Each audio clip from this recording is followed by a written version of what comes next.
Lost phase. It was the end. Subyankow had traveled a long trail of bitterness and horror, homing like a dove for the capitals of Europe, and here, farther away than ever in Russian America, the trail ceased. He sat in the snow, arms tied behind him, waiting the torture. He stared curiously before him at a huge Cossack, prone in the snow, moaning in his pain. The men had finished handling the giant and turned him over to the women. That they exceeded the fiendishness of the men, the man's cries attested. Subyankow looked on and shuddered. He was not afraid to die. He had carried his life too long in his hands, on that weary trail from Warsaw to Nulato, to shudder at mere dying. But he objected to the torture. It offended his soul. And this offense, in turn, was not due to the mere pain he must endure, but to the sorry spectacle the pain would make of him. He knew that he would pray and beg and entreat, even as Big Ivan and the others that had gone before. This would not be nice. To pass out bravely and cleanly, with a smile and a jest, that would have been the way. But to lose control, to have his soul upset by the pangs of the flesh, to screech and gibber like an ape, to become the veriest beast, that was what was so terrible. There had been no chance to escape. From the beginning, when he dreamed the fiery dream of Poland's independence, he had become a puppet in the hands of fate. From the beginning, at Warsaw, at St. Petersburg, in the Siberian mines, in Kamchatka, on the crazy boats of the fur thieves, fate had been driving him to this end. Without doubt, in the foundations of the world was graved this end for him, who was so fine and sensitive, whose nerves scarcely sheltered under his skin, who was a dreamer and a poet and an artist. Before he was dreamed of, it had been determined that the quivering bundle of sensitiveness that constituted him should be doomed to live in raw and howling savagery, and to die in this far land of night, in this dark place beyond the last boundaries of the world. He sighed. So that thing before him was Big Ivan the giant, the man without nerves, the man of iron, the Cossack turned freebooter of the seas, who was as phlegmatic as an ox, with a nervous system so low that what was pain to ordinary men was scarcely a tickle to him. Well, trust these Nulato Indians to find Big Ivan's nerves and trace them to the roots of his quivering soul. They were certainly doing it. It was inconceivable that a man could suffer so much and yet live. Big Ivan was paying for his low order of nerves. Already he had lasted twice as long as any of the others. Subyankow felt that he could not stand the Cossack's sufferings much longer. Why didn't Ivan die? He would go mad if that screaming did not cease. But when it did cease, his turn would come. And there was Yakaga awaiting him, too, grinning at him even now in anticipation. Yakaga, whom only last week he had kicked out of the fort, and upon whose face he had laid the lash of his dog whip. Yakaga would attend to him. Doubtlessly Yakaga was saving for him more refined tortures, more exquisite nerve-wracking. That must have been a good one, from the way Ivan screamed. The squaws bending over him stepped back with laughter and clapping of hands. Subyankow saw the monstrous thing that had been perpetrated, and began to laugh hysterically. The Indians looked at him in wonderment that he should laugh, but Subyankow could not stop. This would never do. He controlled himself, the spasmodic twitchings slowly dying away. He strove to think of other things, and began reading back in his own life. He remembered his mother and his father, and the little spotted pony, and the French tutor who had taught him dancing and sneaked him an old worn copy of Voltaire. Once more he saw Paris, and dreary London, and gay Vienna, and Rome. And once more he saw that wild group of youths who had dreamed, even as he, the dream of an independent Poland with a king of Poland on the throne at Warsaw. There it was that the long trail began.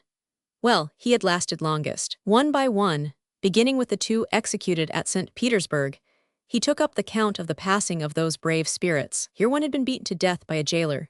And there, on that blood-stained highway of the exiles, where they had marched for endless months, beaten and maltreated by their Cossack guards, another had dropped by the way. Always it had been savagery, brutal, bestial savagery. They had died of fever in the mines under the knout. The last two had died after the escape in the battle with the Cossacks, and he alone had won to Kamchatka with the stolen papers and the money of a traveler he had left lying in the snow. It had been nothing but savagery. All the years, with his heart in studios and theaters and courts, he had been hemmed in by savagery. He had purchased his life with blood. Everybody had killed. He had killed that traveler for his passports. He had proved that he was a man of parts by dueling with 2 Russian officers on a single day. He had had to prove himself in order to win to a place among the fur thieves. He had had to win to that place. Behind him lay the 1,000-years-long road across all Siberia and Russia. He could not escape that way.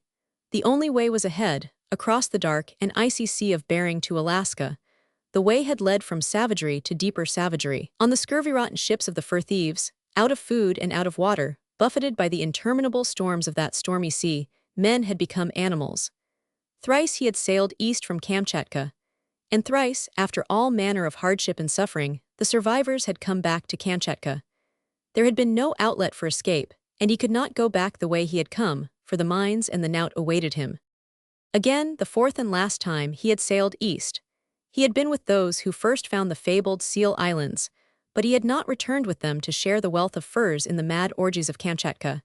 He had sworn never to go back. He knew that to win to those dear capitals of Europe, he must go on.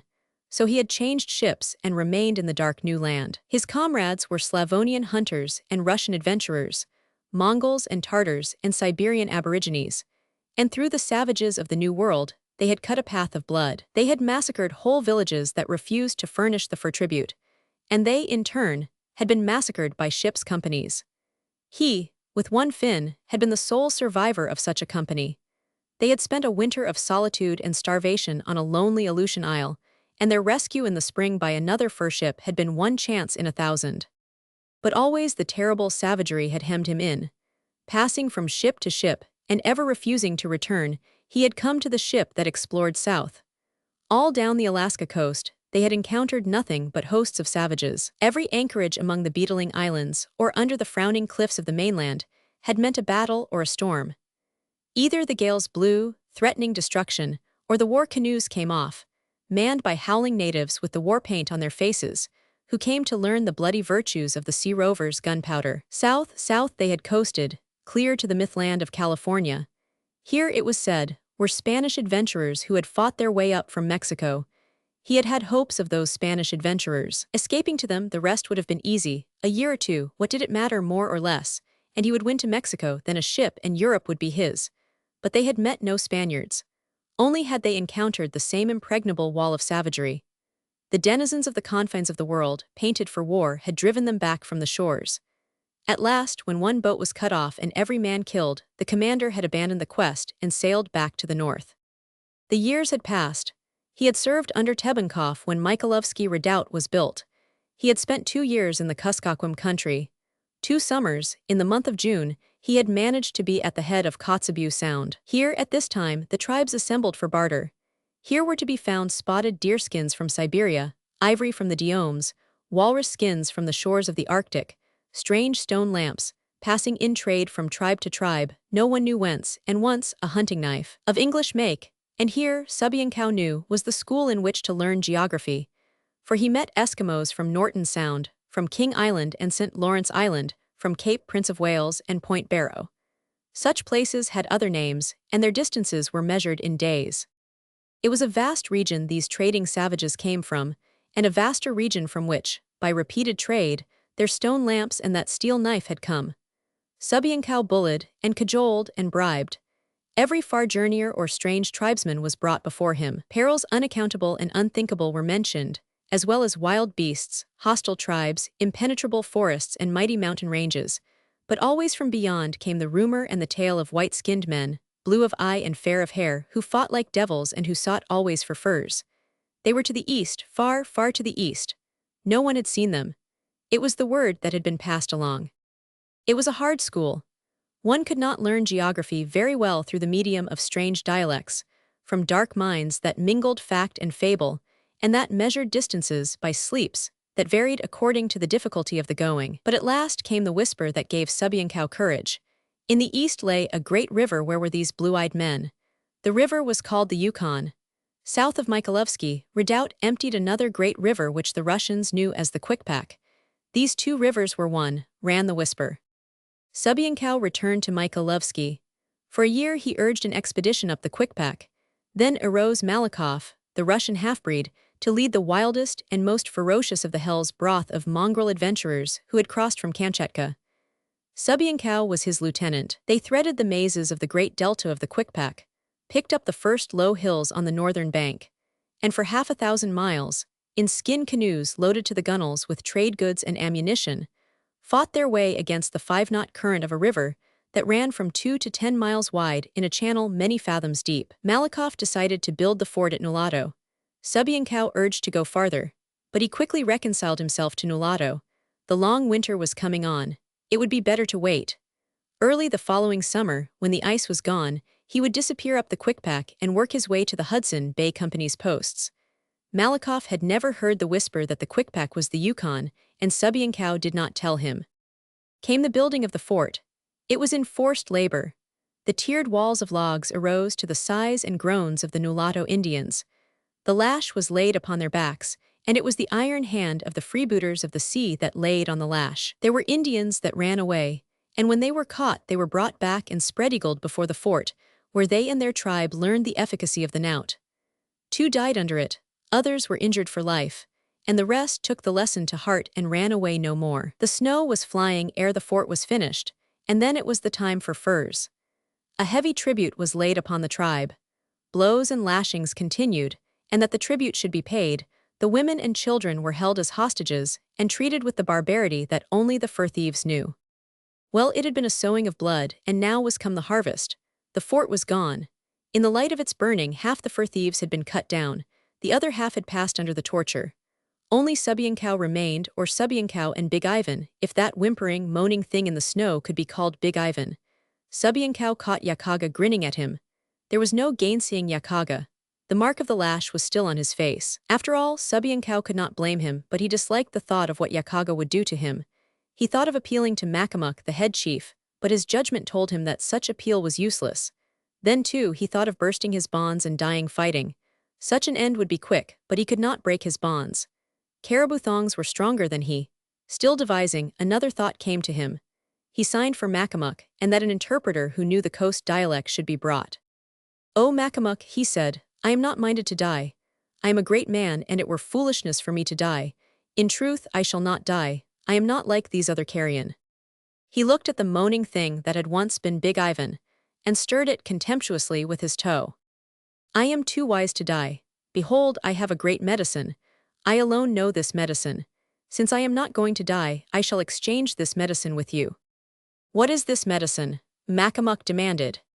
"It is a strange medicine." Subienkow debated with himself for a moment, as if loth to part with the secret. "I will tell you. A little bit of this medicine rubbed on the skin makes the skin hard like a rock, hard like iron, so that no cutting weapon can cut it. The strongest blow of a cutting weapon is a vain thing against it. A bone knife becomes like a piece of mud, and it will turn the edge of the iron knives we have brought among you. What will you give me for the secret of the medicine?" "I will give you your life," Makamuk made answer through the interpreter. Subienkow laughed scornfully. "And you shall be a slave in my house until you die." The Pole laughed more scornfully. "Untie my hands and feet and let us talk," he said. The chief made the sign, and when he was loosed, Subienkow rolled a cigarette and lighted it. "This is foolish talk," said Makamuk. "There is no such medicine, it cannot be. A cutting edge is stronger than any medicine." The chief was incredulous, and yet he wavered. He had seen too many deviltries of fur thieves that worked. He could not wholly doubt. "I will give you your life, but you shall not be a slave," he announced. "More than that." Subienkow played his game, as coolly as if he were bartering for a foxskin. "It is a very great medicine. It has saved my life many times. I want a sled and dogs, and 6 of your hunters to travel with me down the river and give me safety to 1 day's sleep from Michalovsky Redoubt. You must live here and teach us all of your deviltries," was the reply. Subienkow shrugged his shoulders and remained silent. He blew cigarette smoke out on the icy air and curiously regarded what remained of the big Cossack.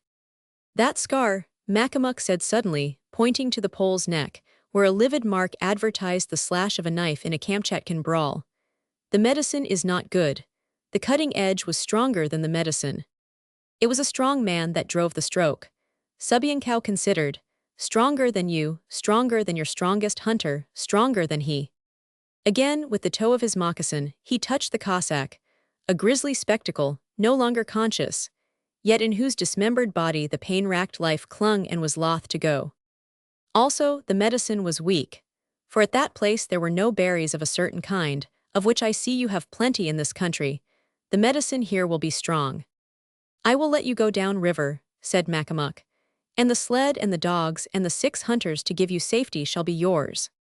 You are slow, was the cool rejoinder. You have committed an offense against my medicine in that you did not at once accept my terms. Behold, I now demand more. I want 100 beaver skins. Makamuk sneered.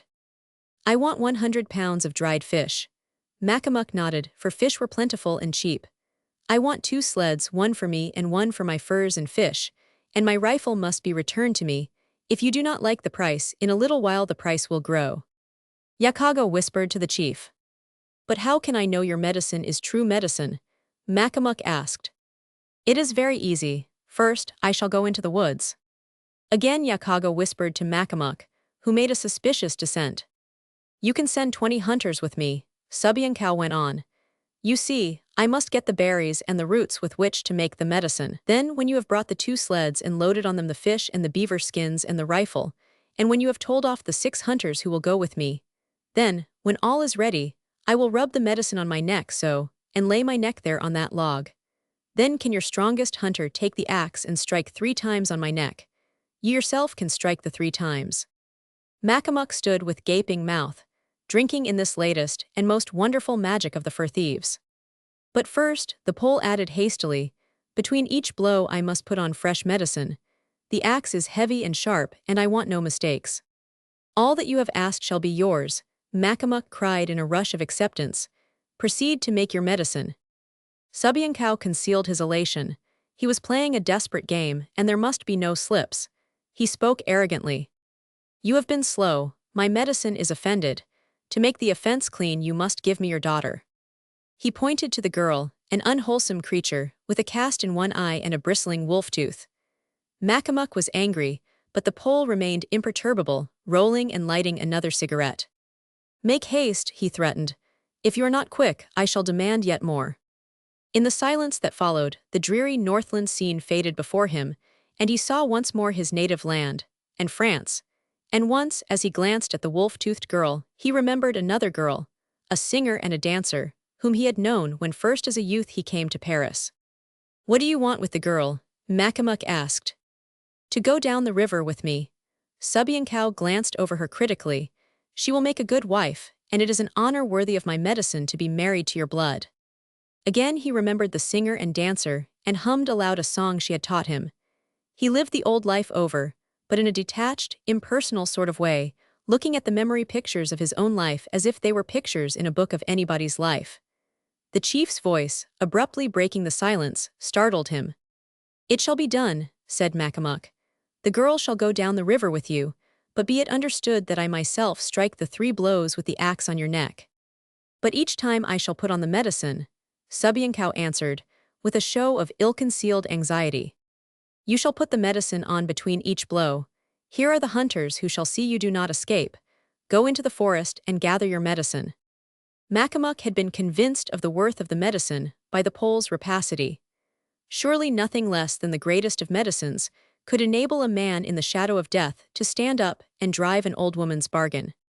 Besides, whispered Yakaga, when the Pole with his guard had disappeared among the spruce trees, when you have learned the medicine you can easily destroy him.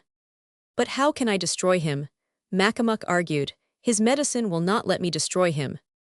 There will be some part where he has not rubbed the medicine, was Yakaga's reply.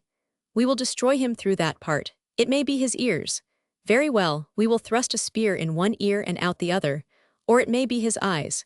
Surely the medicine will be much too strong to rub on his eyes. The chief nodded. You are wise, Yakaga. If he possesses no other devil things, we will then destroy him. Subiankau did not waste time in gathering the ingredients for his medicine. He selected whatsoever came to hand, such as spruce needles, the inner bark of the willow, a strip of birch bark, and a quantity of mossberries, which he made the hunters dig up for him from beneath the snow. A few frozen roots completed his supply, and he led the way back to camp. Makamuk and Yakaga crouched beside him. Noting the quantities and kinds of the ingredients, he dropped into the pot of boiling water. You must be careful that the mossberries go in first, he explained. And oh yes, one other thing, the finger of a man. Here, Yakaga, let me cut off your finger. But Yakaga put his hands behind him and scowled. Just a small finger, Subiankau pleaded. Yakaga, give him your finger, Makamuk commanded. There be plenty of fingers lying around. Yakaga grunted, indicating the human wreckage in the snow of the score of persons who had been tortured to death. It must be the finger of a live man, the Pole objected. Then shall you have the finger of a live man. Yakaga strode over to the Cossack and sliced off a finger. He is not yet dead, he announced, flinging the bloody trophy in the snow at the Pole's feet. Also, it is a good finger because it is large.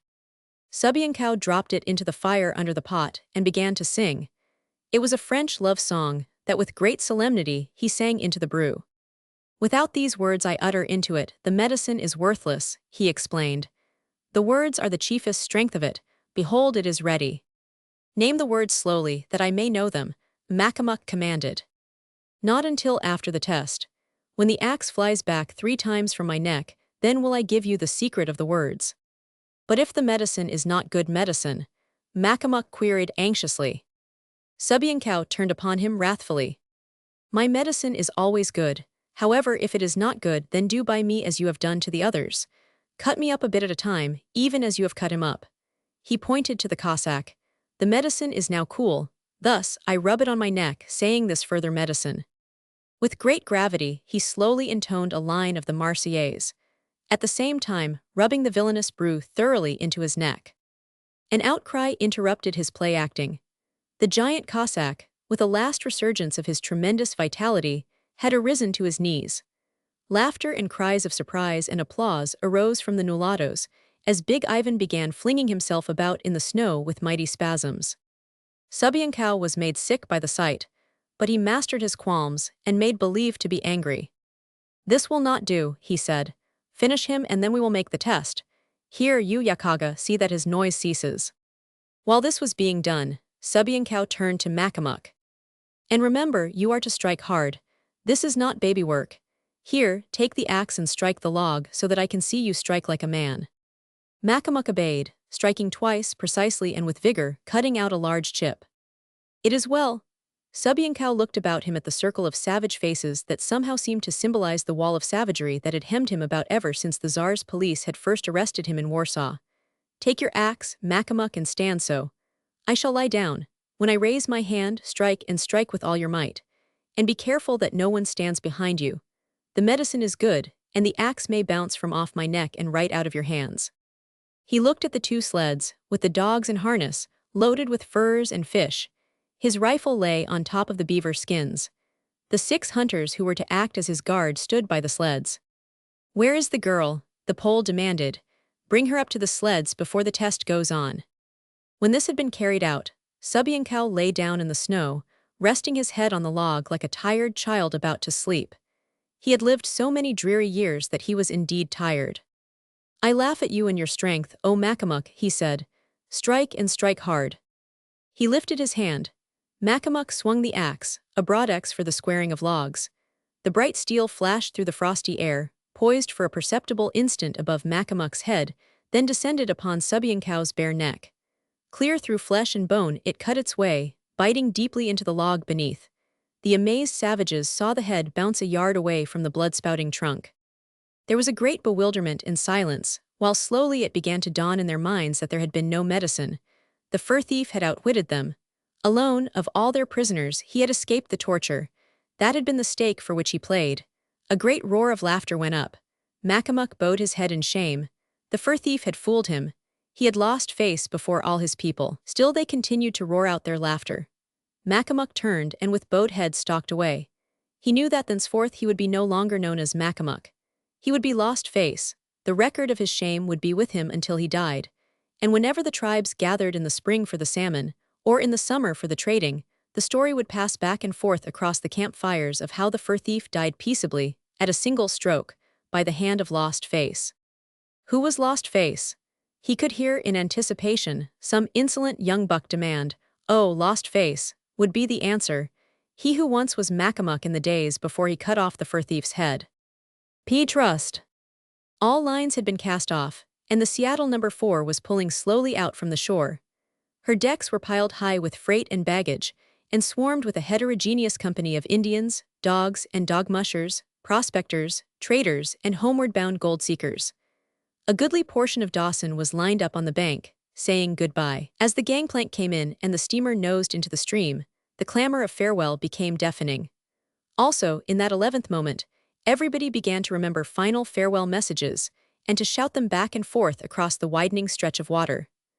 Louis Bondel, curling his yellow mustache with one hand and languidly waving the other hand to his friends on shore, suddenly remembered something and sprang to the rail.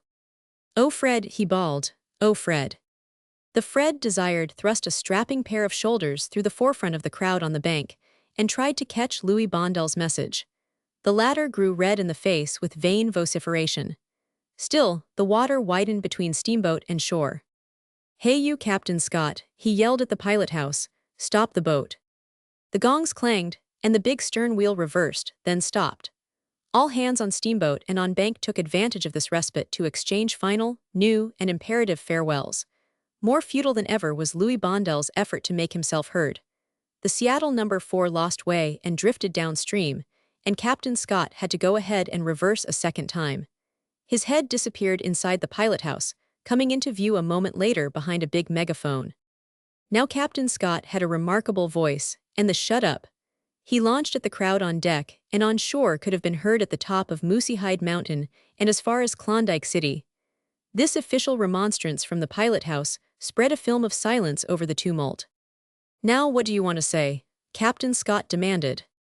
"Tell Fred Churchill, he's on the bank there, tell him to go to McDonald. It's in his safe, a small gripsack of mine. Tell him to get it and bring it out when he comes." In the silence, Captain Scott bellowed the message ashore through the megaphone. "You Fred Churchill, go to McDonald in his safe, small gripsack belongs to Louis Bondel, important. Bring it out when you come, got it." Churchill waved his hand in token that he had got it. In truth, had McDonald, half a mile away, opened his window, he'd have got it too. The tumult of farewell rose again, the gongs clanged, and the Seattle No. 4 went ahead, swung out into the stream, turned on her heel, and headed down the Yukon, Bondel and Churchill waving farewell and mutual affection to the last. That was in midsummer. In the fall of the year, the W.H. Willis started up the Yukon with 200 homeward-bound pilgrims on board. Among them was Churchill. In his stateroom, in the middle of a clothes bag, was Louis Bondel's grip. It was a small, stout leather affair, and its weight of 40 pounds always made Churchill nervous when he wandered too far from it. The man in the adjoining stateroom had a treasure of gold dust hidden similarly in a clothes bag, and the pair of them ultimately arranged to stand watch and watch. While one went down to eat, the other kept an eye on the two stateroom doors. When Churchill wanted to take a hand at whist, the other man mounted guard, and when the other man wanted to relax his soul, Churchill read 4 months, old newspapers on a camp stool between the two doors. There were signs of an early winter, and the question that was discussed from dawn till dark, and far into the dark, was whether they would get out before the freeze-up or be compelled to abandon the steamboat and tramp out over the ice. There were irritating delays. Twice the engines broke down and had to be tinkered up, and each time there were snow flurries to warn them of the imminence of winter. 9 times the W.H. Willis essayed to ascend the Five-Finger Rapids with her impaired machinery, and when she succeeded, she was 4 days behind her very liberal schedule. The question that then arose was whether or not the steamboat Flora would wait for her above the box cannon. The stretch of water between the head of the box cannon and the foot of the White Horse Rapids was unnavigable for steamboats, and passengers were transhipped at that point, walking around the rapids from one steamboat to the other. There were no telephones in the country, hence no way of informing the waiting Flora that the Willis was 4 days late, but coming. When the W.H. Willis pulled into White Horse, it was learned that the Flora had waited 3 days over the limit, and had departed only a few hours before. Also, it was learned that she would tie up at Tagish Post till 9 o'clock, Sunday morning. It was then 4 o'clock, Saturday afternoon. The pilgrims called a meeting. On board was a large Peterborough canoe, consigned to the police post at the head of Lake Bennett. They agreed to be responsible for it and to deliver it. Next, they called for volunteers. 2 men were needed to make a race for the Flora. A score of men volunteered on the instant. Among them was Churchill, such being his nature that he volunteered before he thought of Bondel's gripsack. When this thought came to him, he began to hope that he would not be selected. But a man who had made a name as captain of a college football 11, as a president of an athletic club, as a dog musher and a stampeder in the Yukon, and moreover, who possessed such shoulders as he, had no right to avoid the honor. It was thrust upon him, and upon a gigantic German, Nick Antonsen. While a crowd of the pilgrims, the canoe on their shoulders, started on a trot over the portage, Churchill ran to his stateroom. He turned the contents of the clothes bag on the floor and caught up the grip, with the intention of entrusting it to the man next door. Then the thought smote him that it was not his grip, and that he had no right to let it out of his possession. So he dashed ashore with it, and ran up the portage, changing it often from one hand to the other, and wondering if it really did not weigh more than 40 pounds. It was 4:30 in the afternoon when the two men started. The current of the 30-mile river was so strong that rarely could they use the paddles. It was out on one bank with a towline over the shoulders, stumbling over the rocks, forcing a way through the underbrush, slipping at times and falling into the water, wading often up to the knees and waist. And then, when an insurmountable bluff was encountered, it was into the canoe, out paddles, and a wild and losing dash across the current to the other bank, in paddles, over the side, and out towline again. It was exhausting work. Antonsen toiled like the giant he was, uncomplaining, persistent, but driven to his utmost by the powerful body and indomitable brain of Churchill. They never paused for rest. It was go, go, and keep on going. A crisp wind blew down the river, freezing their hands and making it imperative, from time to time, to beat the blood back into the numbed fingers. As night came on, they were compelled to trust to luck. They fell repeatedly on the untraveled banks and tore their clothing to shreds in the underbrush they could not see. Both men were badly scratched and bleeding. A dozen times, in their wild dashes from bank to bank, they struck snags and were capsized. The first time this happened, Churchill dived and groped in 3 feet of water for the gripsack. He lost half an hour in recovering it, and after that it was carried securely lashed to the canoe. As long as the canoe floated, it was safe. Antonsen jeered at the grip, and toward morning began to curse it, but Churchill vouchsafed no explanations. Their delays and mischances were endless. On one swift bend, around which poured a healthy young rapid, they lost 2 hours, making a score of attempts and capsizing twice. At this point on both banks were precipitous bluffs, rising out of deep water, and along which they could neither tow nor pole, while they could not gain with the paddles against the current.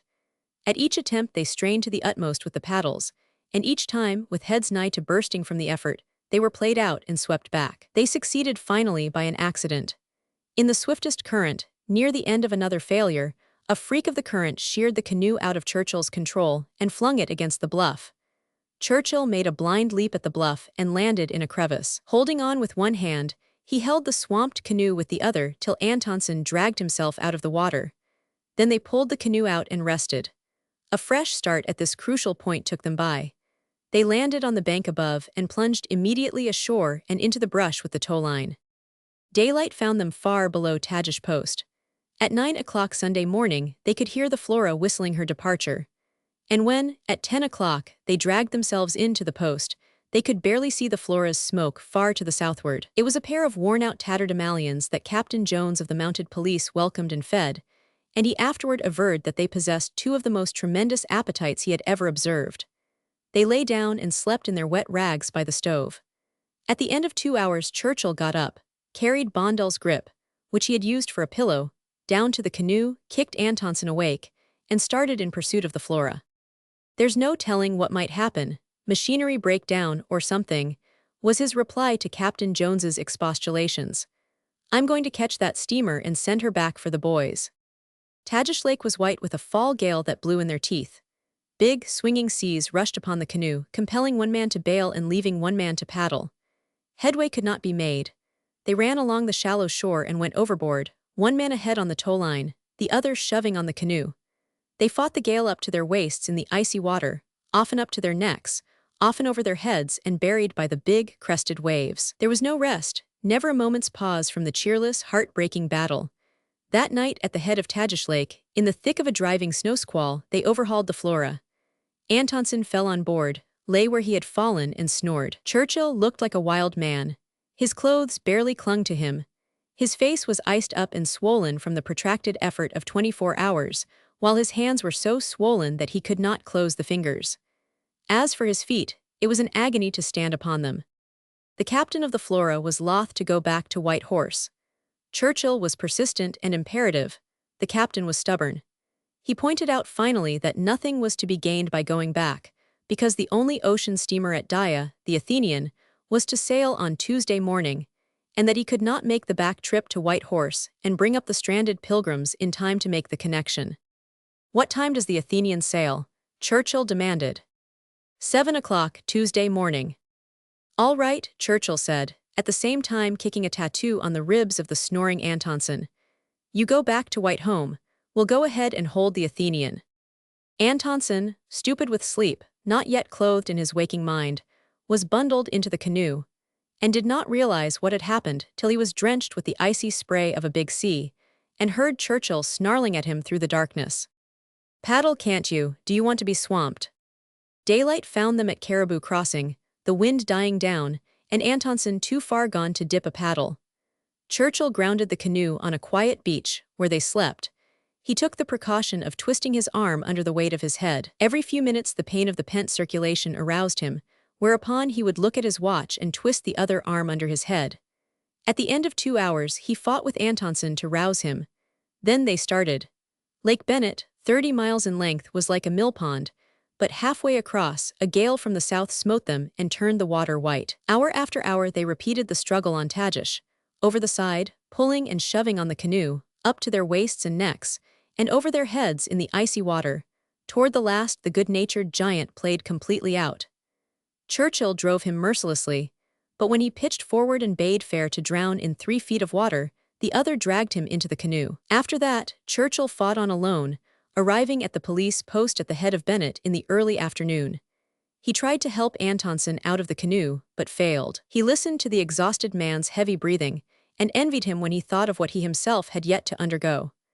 Antonsen could lie there and sleep, but he, behind time, must go on over mighty Chilkoot and down to the sea.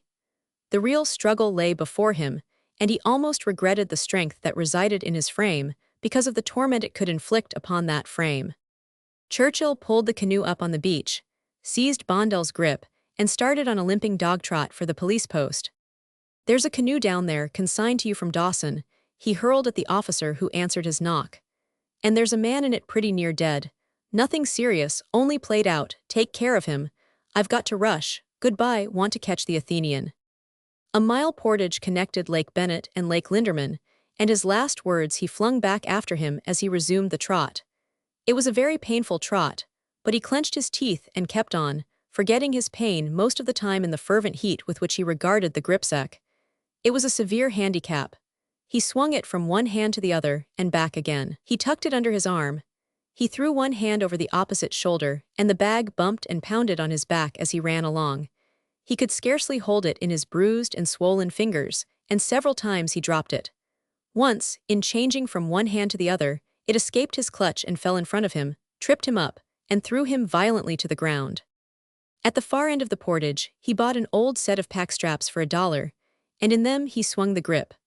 Also, he chartered a launch to run him the 6 miles to the upper end of Lake Linderman, where he arrived at 4 in the afternoon. The Athenian was to sail from Dia next morning at 7. Dia was 28 miles away, and between towered Chilkoot. He sat down to adjust his footgear for the long climb and woke up.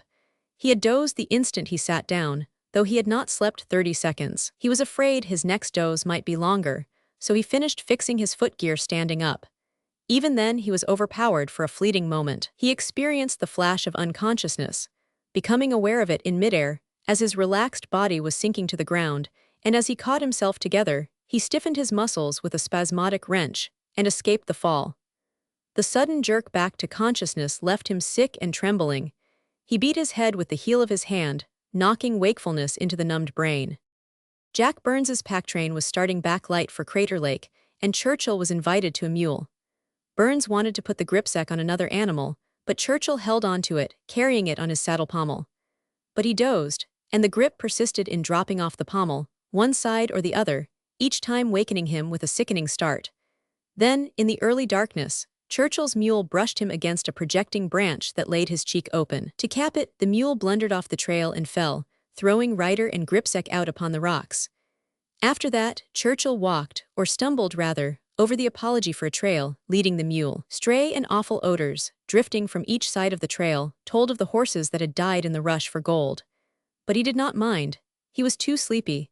By the time Long Lake was reached, however, he had recovered from his sleepiness, and at Deep Lake he resigned the gripsack to Burns. But thereafter, by the light of the dim stars, he kept his eyes on Burns. There were not going to be any accidents with that bag. At Crater Lake, the pack train went into camp, and Churchill, slinging the grip on his back, started the steep climb for the summit. For the first time, on that precipitous wall, he realized how tired he was. He crept and crawled like a crab, burdened by the weight of his limbs. A distinct and painful effort of will was required each time he lifted a foot. An hallucination came to him that he was shod with lead, like a deep-sea diver, and it was all he could do to resist the desire to reach down and feel the lead. As for Bondel's gripsack, it was inconceivable that 40 pounds could weigh so much.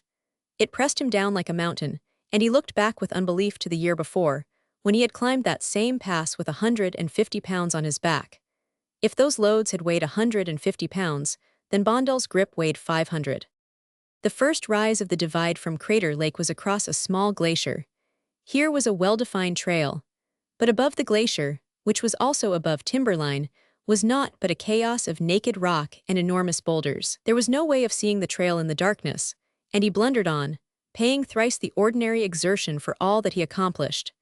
He won the summit in the thick of howling wind and driving snow, providentially stumbling upon a small, deserted tent, into which he crawled.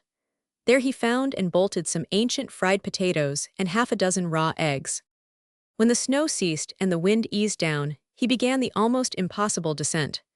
There was no trail, and he stumbled and blundered, often finding himself, at the last moment, on the edge of rocky walls and steep slopes the depth of which he had no way of judging. Part way down, the stars clouded over again, and in the consequent obscurity he slipped and rolled and slid for 100 feet, landing bruised and bleeding on the bottom of a large shallow hole. From all about him arose the stench of dead horses. The hole was handy to the trail, and the packers had made a practice of tumbling into it their broken and dying animals. The stench overpowered him, making him deadly sick, and as in a nightmare he scrambled out. Halfway up, he recollected Bondel's gripsack. It had fallen into the hole with him, the pack strap had evidently broken, and he had forgotten it. Back he went into the pestilential charnel pit, where he crawled around on hands and knees and groped for half an hour. Altogether, he encountered and counted 17 dead horses, and one horse still alive that he shot with his revolver before he found Bondel's grip. Looking back upon a life that had not been without valor and achievement, he unhesitatingly declared to himself that this return after the grip was the most heroic act he had ever performed. So heroic was it that he was twice on the verge of fainting before he crawled out of the hole. By the time he had descended to the scales, the steep pitch of Chilkoot was past, and the way became easier. Not that it was an easy way, however, in the best of places, but it became a really possible trail, along which he could have made good time if he had not been worn out, if he had had light with which to pick his steps, and if it had not been for Bondel's gripsack. To him, in his exhausted condition, it was the last straw. Having barely strength to carry himself along, the additional weight of the grip was sufficient to throw him nearly every time he tripped or stumbled. And when he escaped tripping, branches reached out in the darkness, hooked the grip between his shoulders, and held him back. His mind was made up that if he missed the Athenian it would be the fault of the gripsack. In fact, only two things remained in his consciousness: Bondel's grip and the steamer. He knew only those two things, and they became identified, in a way, with some stern mission upon which he had journeyed and toiled for centuries. He walked and struggled on as in a dream. As part of the dream was his arrival at Sheep Camp. He stumbled into a saloon, slid his shoulders out of the straps, and started to deposit the grip at his feet. But it slipped from his fingers and struck the floor with a heavy thud that was not unnoticed by two men who were just leaving. Churchill drank a glass of whiskey, told the barkeeper to call him in 10 minutes, and sat down, his feet on the grip, his head on his knees.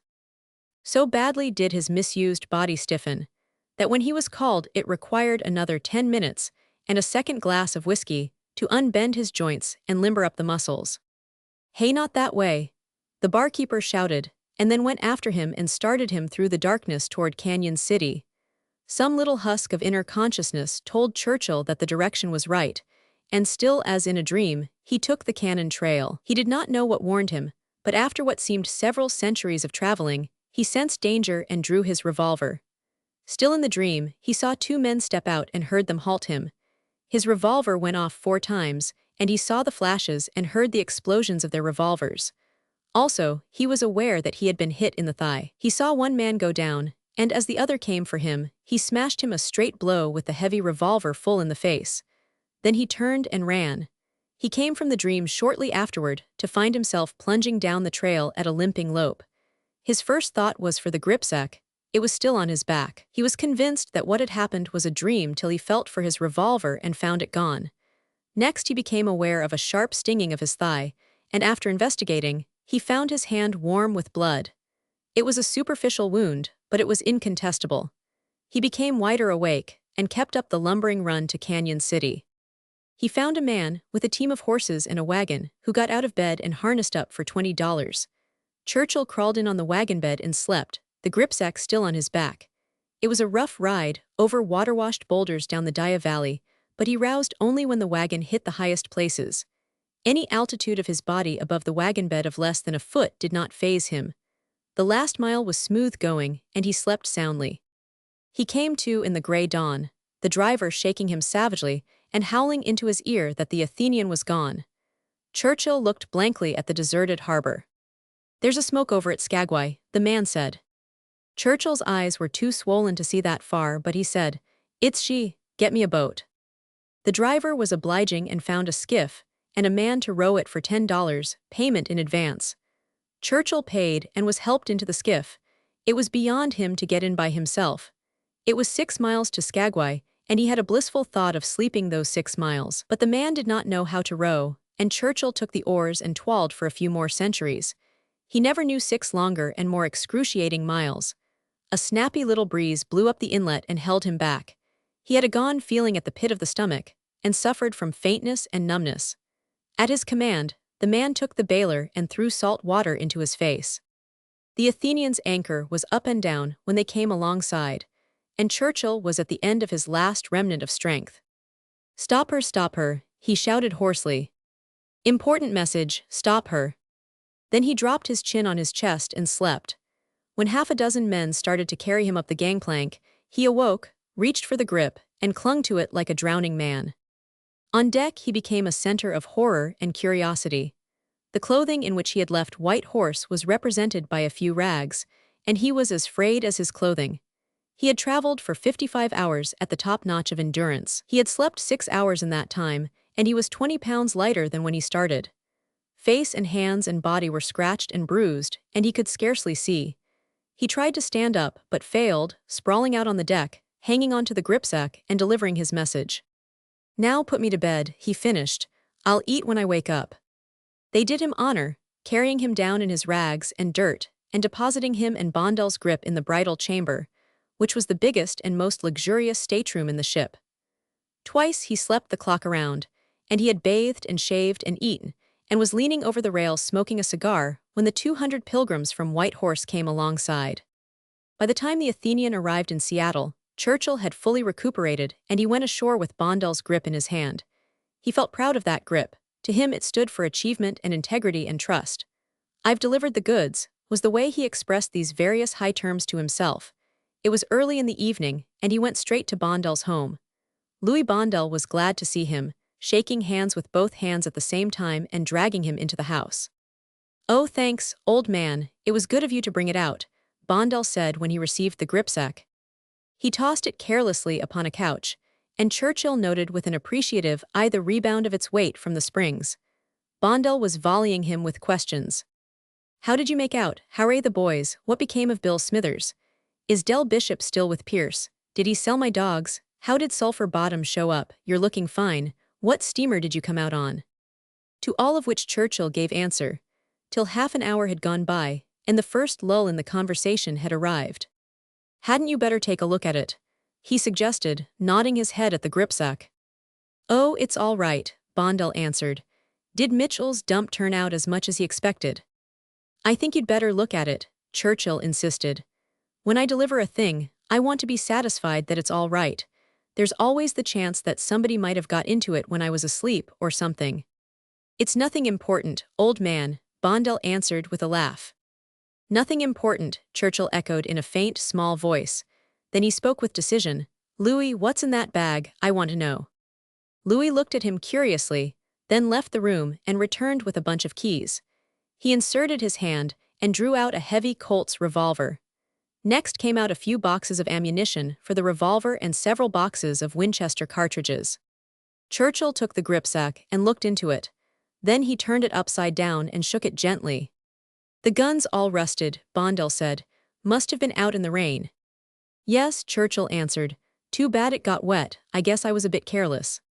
He got up and went outside. 10 minutes later, Louis Bondell went out and found him on the steps, sitting down, elbows on knees and chin on hands, gazing steadfastly out into the darkness. P-47, to build a fire.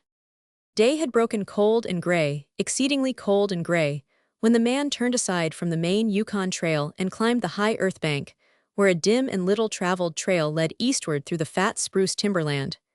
It was a steep bank, and he paused for breath at the top, excusing the act to himself by looking at his watch.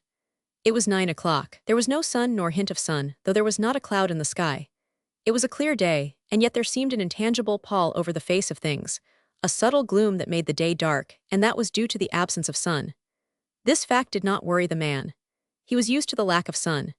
It had been days since he had seen the sun, and he knew that a few more days must pass before that cheerful orb, due south, would just peep above the skyline and dip immediately from view. The man flung a look back along the way he had come. The Yukon lay a mile wide and hidden under 3 feet of ice. On top of this ice were as many feet of snow. It was all pure white, rolling in gentle undulations where the ice jams of the freeze-up had formed. North and south, as far as his eye could see, it was unbroken white, save for a dark hairline that curved and twisted from around the spruce-covered island to the south, and that curved and twisted away into the north, where it disappeared behind another spruce-covered island. This dark hairline was the trail, the main trail, that led south 500 miles to the Chilkoot Pass, Daya, and Salt Water, and that led north 70 miles to Dawson, and still on to the north 1,000 miles to Nulato, and finally to St. Michael on Bering Sea, 1,000 miles and half 1,000 more. But all this, the mysterious, far-reaching hairline trail, the absence of sun from the sky, the tremendous cold, and the strangeness and weirdness of it all, made no impression on the man. It was not because he was long used to it. He was a newcomer in the land, a Chechaquo, and this was his first winter. The trouble with him was that he was without imagination. He was quick and alert in the things of life, but only in the things, and not in the significances. 50 degrees below zero meant 80-odd degrees of frost. Such fact impressed him as being cold and uncomfortable, and that was all. It did not lead him to meditate upon his frailty as a creature of temperature, and upon man's frailty in general, able only to live within certain narrow limits of heat and cold. And from there on, it did not lead him to the conjectural field of immortality and man's place in the universe. 50 degrees below zero stood for a bite of frost that hurt, and that must be guarded against by the use of mittens, ear flaps, warm moccasins, and thick socks. 50 degrees below zero was to him just precisely 50 degrees below zero. That there should be anything more to it than that was a thought that never entered his head. As he turned to go on, he spat speculatively. There was a sharp, explosive crackle that startled him. He spat again. And again, in the air, before it could fall to the snow, the spittle crackled. He knew that at 50 below spittle crackled on the snow, but this spittle had crackled in the air. Undoubtedly it was colder than 50 below, how much colder he did not know, but the temperature did not matter. He was bound for the old claim on the left fork of Henderson Creek, where the boys were already. They had come over across the divide from the Indian Creek country, while he had come the roundabout way to take a look at the possibilities of getting out logs in the spring from the islands in the Yukon. He would be into camp by 6 o'clock. A bit after dark, it was true, but the boys would be there, a fire would be going, and a hot supper would be ready. As for lunch, he pressed his hand against the protruding bundle under his jacket. It was also under his shirt, wrapped up in a handkerchief and lying against the naked skin. It was the only way to keep the biscuits from freezing. He smiled agreeably to himself as he thought of those biscuits, each cut open and sopped in bacon grease, and each enclosing a generous slice of fried bacon. He plunged in among the big spruce trees. The trail was faint. A foot of snow had fallen since the last sled had passed over, and he was glad he was without a sled, traveling light. In fact, he carried nothing but the lunch wrapped in the handkerchief. He was surprised, however, at the cold. It certainly was cold, he concluded, as he rubbed his numbed nose and cheekbones with his mittened hand. He was a warm-whiskered man, But the hair on his face did not protect the high cheekbones and the eager nose that thrust itself aggressively into the frosty air. At the man's heels trotted a dog, a big native husky, the proper wolf dog, gray-coated and without any visible or temperamental difference from its brother, the wild wolf.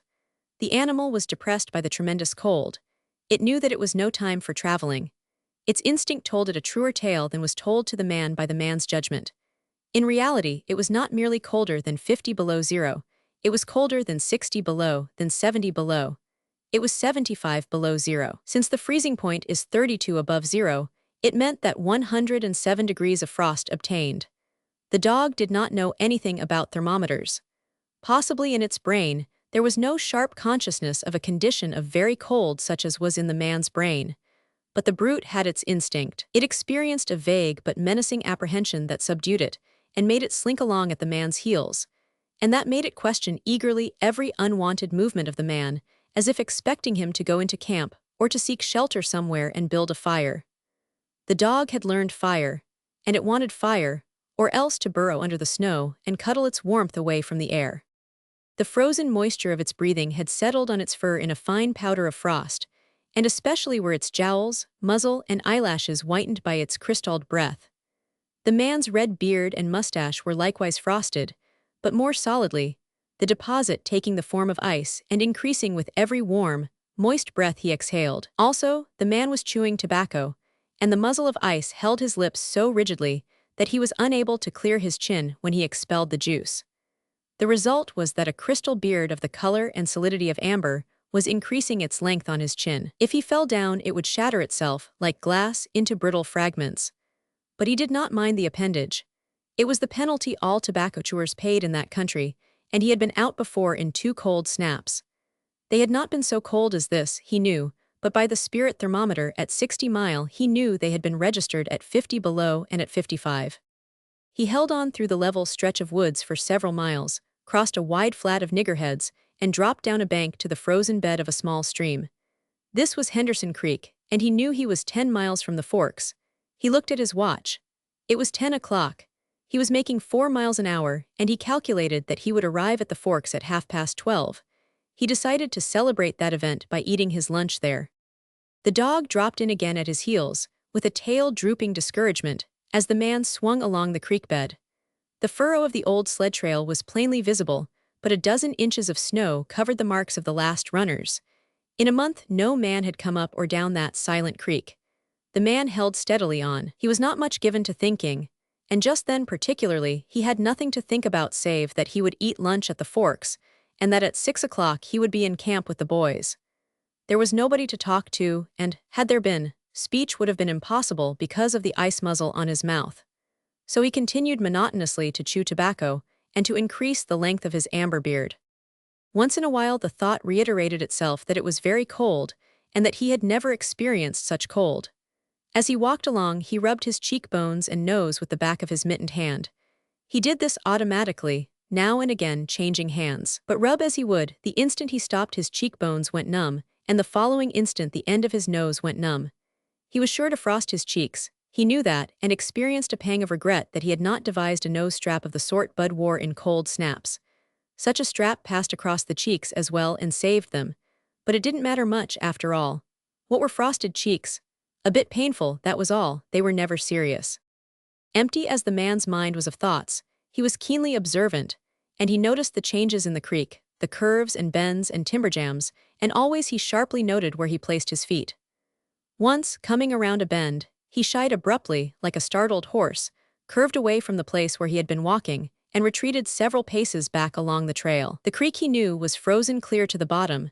No creek could contain water in that Arctic winter, but he knew also that there were springs that bubbled out from the hillsides and ran along under the snow and on top the ice of the creek. He knew that the coldest snaps never froze these springs, and he knew likewise their danger. They were traps. They hid pools of water under the snow that might be 3 inches deep, or 3 feet. Sometimes a skin of ice half an inch thick covered them, and in turn was covered by the snow. Sometimes there were alternate layers of water and ice skin, so that when one broke through, he kept on breaking through for a while, sometimes wetting himself to the waist. That was why he had shied in such panic. He had felt the give under his feet, and heard the crackle of a snow-hidden ice skin, and to get his feet wet in such a temperature meant trouble and danger. At the very least it meant delay, for he would be forced to stop and build a fire, and under its protection to bare his feet while he dried his socks and moccasins. He stood and studied the creek bed and its banks, and decided that the flow of water came from the right. He reflected a while, rubbing his nose and cheeks, then skirted to the left, stepping gingerly and testing the footing for each step.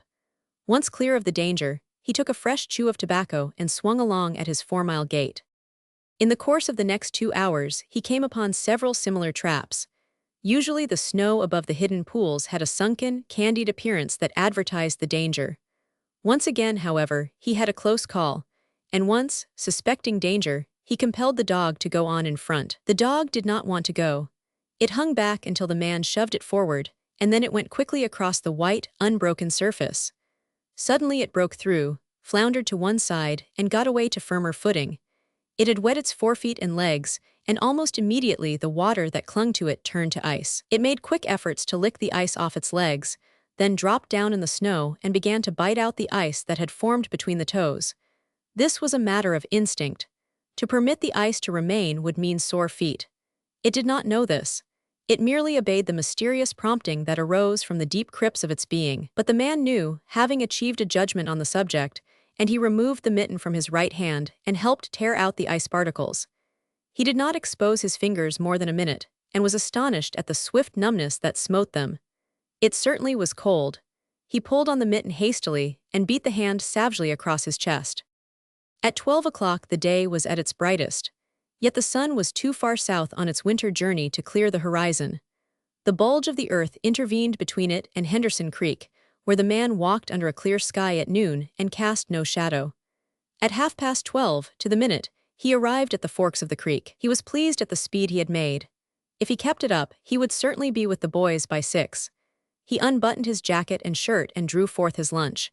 The action consumed no more than a quarter of a minute, yet in that brief moment, the numbness laid hold of the exposed fingers. He did not put the mitten on, but instead struck the fingers a dozen sharp smashes against his leg. Then he sat down on a snow-covered log to eat. The sting that followed upon the striking of his fingers against his leg ceased so quickly that he was startled. He had had no chance to take a bite of biscuit. He struck the fingers repeatedly and returned them to the mitten, baring the other hand for the purpose of eating. He tried to take a mouthful, but the ice muzzle prevented. He had forgotten to build a fire and thaw out. He chuckled at his foolishness, and as he chuckled, he noted the numbness creeping into the exposed fingers. Also, he noted that the stinging which had first come to his toes when he sat down was already passing away. He wondered whether the toes were warm or numbed. He moved them inside the moccasins and decided that they were numbed.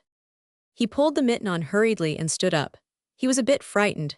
He stamped up and down until the stinging returned into the feet. It certainly was cold, was his thought. That man from Sulphur Creek had spoken the truth when telling how cold it sometimes got in the country, and he had laughed at him at the time. That showed one must not be too sure of things. There was no mistake about it, it was cold. He strode up and down, stamping his feet and thrashing his arms, until reassured by the returning warmth. Then he got out matches and proceeded to make a fire. From the undergrowth, where high water of the previous spring had lodged a supply of seasoned twigs, he got his firewood. Working carefully from a small beginning, he soon had a roaring fire, over which he thawed the ice from his face, and in the protection of which he ate his biscuits. For the moment the cold of space was outwitted. The dog took satisfaction in the fire, stretching out close enough for warmth and far enough away to escape being singed. When the man had finished, he filled his pipe and took his comfortable time over a smoke. Then he pulled on his mittens, settled the ear flaps of his cap firmly about his ears, and took the creek trail up the left fork. The dog was disappointed and yearned back toward the fire. This man did not know cold. Possibly all the generations of his ancestry had been ignorant of cold, of real cold, of cold 107 degrees below freezing point. But the dog knew, all its ancestry knew, and it had inherited the knowledge. And it knew that it was not good to walk abroad in such fearful cold. It was the time to lie snug in a hole in the snow, and wait for a curtain of cloud to be drawn across the face of outer space, whence this cold came. On the other hand, there was keen intimacy between the dog and the man. The one was the toil slave of the other, and the only caresses it had ever received were the caresses of the whiplash and of harsh and menacing throat sounds that threatened the whiplash. So the dog made no effort to communicate its apprehension to the man. It was not concerned in the welfare of the man. It was for its own sake that it yearned back toward the fire. But the man whistled, and spoke to it with the sound of whiplashes, and the dog swung in at the man's heels and followed after. The man took a chew of tobacco and proceeded to start a new amber beard. Also, his moist breath quickly powdered with white his mustache, eyebrows, and lashes. There did not seem to be so many springs on the left fork of the Henderson, and for half an hour the man saw no signs of any. And then it happened. At a place where there were no signs, where the soft, unbroken snow seemed to advertise solidity beneath, the man broke through. It was not deep. He wetted himself halfway to the knees before he floundered out to the firm crust. He was angry and cursed his luck aloud. He had hoped to get into camp with the boys at 6 o'clock, and this would delay him an hour, for he would have to build a fire and dry out his footgear. This was imperative at that low temperature, he knew that much, and he turned aside to the bank which he climbed. On top, tangled in the underbrush about the trunks of several small spruce trees, was a high-water deposit of dry firewood, sticks and twigs principally, but also larger portions of seasoned branches and fine, dry, last year's grasses. He threw down several large pieces on top of the snow. This served for a foundation, and prevented the young flame from drowning itself in the snow it otherwise would melt. The flame he got by touching a match to a small shred of birch bark that he took from his pocket. This burned even more readily than paper. Placing it on the foundation, he fed the young flame with wisps of dry grass and with the tiniest dry twigs. He worked slowly and carefully, keenly aware of his danger. Gradually, as the flame grew stronger, he increased the size of the twigs with which he fed it. He squatted in the snow, pulling the twigs out from their entanglement in the brush and feeding directly to the flame. He knew there must be no failure. When it is 75 below zero, a man must not fail in his first attempt to build a fire, that is, if his feet are wet. If his feet are dry and he fails, he can run along the trail for half a mile and restore his circulation. But the circulation of wet and freezing feet cannot be restored by running when it is 75 below. No matter how fast he runs, the wet feet will freeze the harder.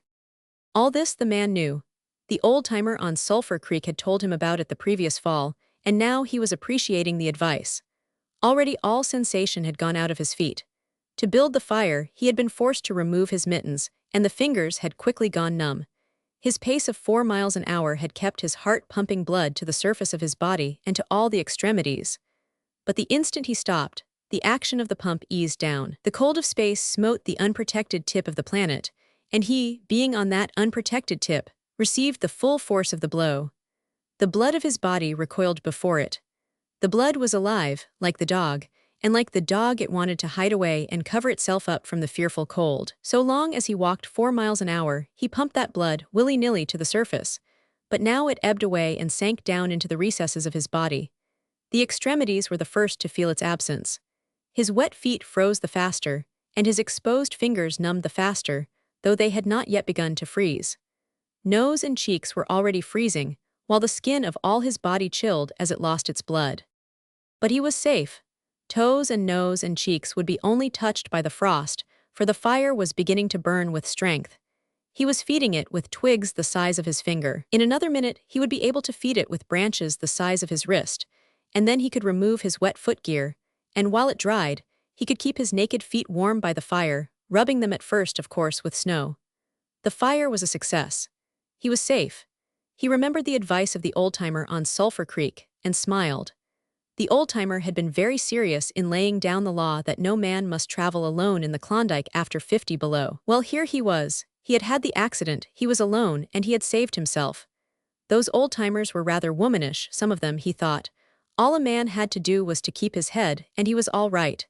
Any man who was a man could travel alone. But it was surprising, the rapidity with which his cheeks and nose were freezing, and he had not thought his fingers could go lifeless in so short a time. Lifeless they were, for he could scarcely make them move together to grip a twig, and they seemed remote from his body and from him. When he touched a twig, he had to look and see whether or not he had hold of it. The wires were pretty well down between him and his finger ends. All of which counted for little. There was the fire, snapping and crackling and promising life with every dancing flame. He started to untie his moccasins. They were coated with ice. The thick German socks were like sheaths of iron halfway to the knees, and the moccasin strings were like rods of steel, all twisted and knotted as by some conflagration. For a moment he tugged with his numbed fingers, then, realizing the folly of it, he drew his sheath knife. But before he could cut the strings, it happened. It was his own fault, or rather his mistake. He should not have built the fire under the spruce tree. He should have built it in the open. But it had been easier to pull the twigs from the brush and drop them directly on the fire.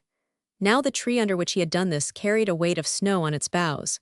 No wind had blown for weeks, and each bough was fully freighted. Each time he had pulled a twig, he had communicated a slight agitation to the tree, an imperceptible agitation, so far as he was concerned, but an agitation sufficient to bring about the disaster. High up in the tree, one bough capsized its load of snow. This fell on the boughs beneath, capsizing them. This process continued, spreading out and involving the whole tree. It grew like an avalanche, and it descended without warning upon the man and the fire was blotted out. Where it had burned was a mantle of fresh and disordered snow. The man was shocked. It was as though he had just heard his own sentence of death. For a moment he sat and stared at the spot where the fire had been. Then he grew very calm. Perhaps the old-timer on Sulphur Creek was right. If he had only had a trail mate, he would have been in no danger now. The trail mate could have built the fire. Well, it was up to him to build the fire over again, and this second time there must be no failure. Even if he succeeded, he would most likely lose some toes. His feet must be badly frozen by now, and there would be some time before the second fire was ready. Such were his thoughts, but he did not sit and think them. He was busy all the time they were passing through his mind. He made a new foundation for a fire, this time in the open, where no treacherous tree could blot it out. Next, he gathered dry grasses and tiny twigs from the high-water flotsam. He could not bring his fingers together to pull them out, but he was able to gather them by the handful. In this way he got many rotten twigs and bits of green moss that were undesirable, but it was the best he could do. He worked methodically, even collecting an armful of the larger branches to be used later when the fire gathered strength. And all the while the dog sat and watched him, a certain yearning wistfulness in its eyes, for it looked upon him as the fire provider, and the fire was slow in coming. When all was ready, the man reached in his pocket for a second piece of birch bark. He knew the bark was there, and though he could not feel it with his fingers, he could hear its crisp rustling as he fumbled for it. Try as he would, he could not clutch hold of it, and all the time in his consciousness was the knowledge that each instant his feet were freezing. This thought tended to put him in a panic, but he fought against it and kept calm. He pulled on his mittens with his teeth, and threshed his arms back and forth, beating his hands with all his might against his sides. He did this sitting down, and he stood up to do it. And all the while the dog sat in the snow, its wolf brush of a tail curled around warmly over its forefeet. Its sharp wolf ears pricked forward intently as it watched the man. And the man, as he beat and threshed with his arms and hands, felt a great surge of envy as he regarded the creature that was warm and secure in its natural covering. After a time, he was aware of the first faraway signals of sensation in his beaten fingers. The faint tingling grew stronger till it evolved into a stinging ache that was excruciating, but which the man hailed with satisfaction. He stripped the mitten from his right hand and fetched forth the birch bark. The exposed fingers were quickly going numb again. Next he brought out his bunch of sulphur matches, but the tremendous cold had already driven the life out of his fingers. In his effort to separate one match from the others, the whole bunch fell in the snow. He tried to pick it out of the snow, but failed. The dead fingers could neither touch nor clutch. He was very careful. He drove the thought of his freezing feet, and nose and cheeks, out of his mind, devoting his whole soul to the matches. He watched, using the sense of vision in place of that of touch, and when he saw his fingers on each side the bunch, he closed them. That is, he willed to close them, for the wires were drawn and the fingers did not obey. He pulled the mitten on the right hand and beat it fiercely against his knee. Then, with both mittened hands, he scooped the bunch of matches, along with much snow, into his lap. Yet he was no better off. After some manipulation, he managed to get the bunch between the heels of his mittened hands. In this fashion he carried it to his mouth. The ice crackled and snapped when by a violent effort he opened his mouth. He drew the lower jaw in, curled the upper lip out of the way, and scraped the bunch with his upper teeth in order to separate a match. He succeeded in getting one which he dropped on his lap. He was no better off. He could not pick it up. Then he devised a way. He picked it up in his teeth and scratched it on his leg. 20 times he scratched before he succeeded in lighting it. As it flamed, he held it with his teeth to the birch bark, but the burning brimstone went up his nostrils and into his lungs, causing him to cough spasmodically. The match fell into the snow and went out. The old-timer on Sulphur Creek was right, he thought in the moment of controlled despair that ensued.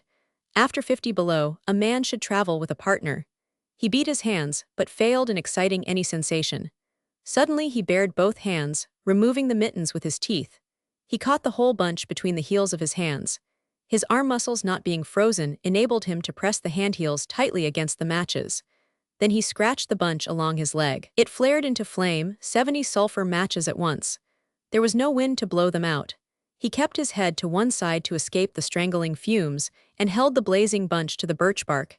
As he so held it, he became aware of sensation in his hand. His flesh was burning. He could smell it. Deep down below the surface he could feel it. The sensation developed into pain that grew acute. And still he endured it, holding the flame of the matches clumsily to the bark that would not light readily because his own burning hands were in the way, absorbing most of the flame. At last, when he could endure no more, he jerked his hands apart. The blazing matches fell sizzling into the snow, but the birch bark was alight. He began laying dry grasses and the tiniest twigs on the flame. He could not pick and choose, for he had to lift the fuel between the heels of his hands. Small pieces of rotten wood and green moss clung to the twigs, and he bit them off as well as he could with his teeth. He cherished the flame carefully and awkwardly. It meant life, and it must not perish. The withdrawal of blood from the surface of his body now made him begin to shiver, and he grew more awkward. A large piece of green moss fell squarely on the little fire. He tried to poke it out with his fingers, but his shivering frame made him poke too far, and he disrupted the nucleus of the little fire, the burning grasses and tiny twigs separating and scattering.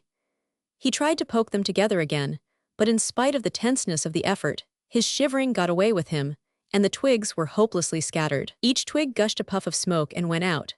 The fire provider had failed. As he looked apathetically about him, his eyes chanced on the dog, sitting across the ruins of the fire from him, in the snow, making restless, hunching movements, slightly lifting one forefoot and then the other, shifting its weight back and forth on them with wistful eagerness. The sight of the dog put a wild idea into his head. He remembered the tale of the man, caught in a blizzard, who killed a steer and crawled inside the carcass and so was saved. He would kill the dog and bury his hands in the warm body until the numbness went out of them. Then he could build another fire. He spoke to the dog, calling it to him, but in his voice was a strange note of fear that frightened the animal, who had never known the man to speak in such way before. Something was the matter, and its suspicious nature sensed danger. It knew not what danger, but somewhere, somehow, in its brain arose an apprehension of the man. It flattened its ears down at the sound of the man's voice, and its restless, hunching movements and the liftings and shiftings of its forefeet became more pronounced, but it would not come to the man. He got on his hands and knees and crawled toward the dog.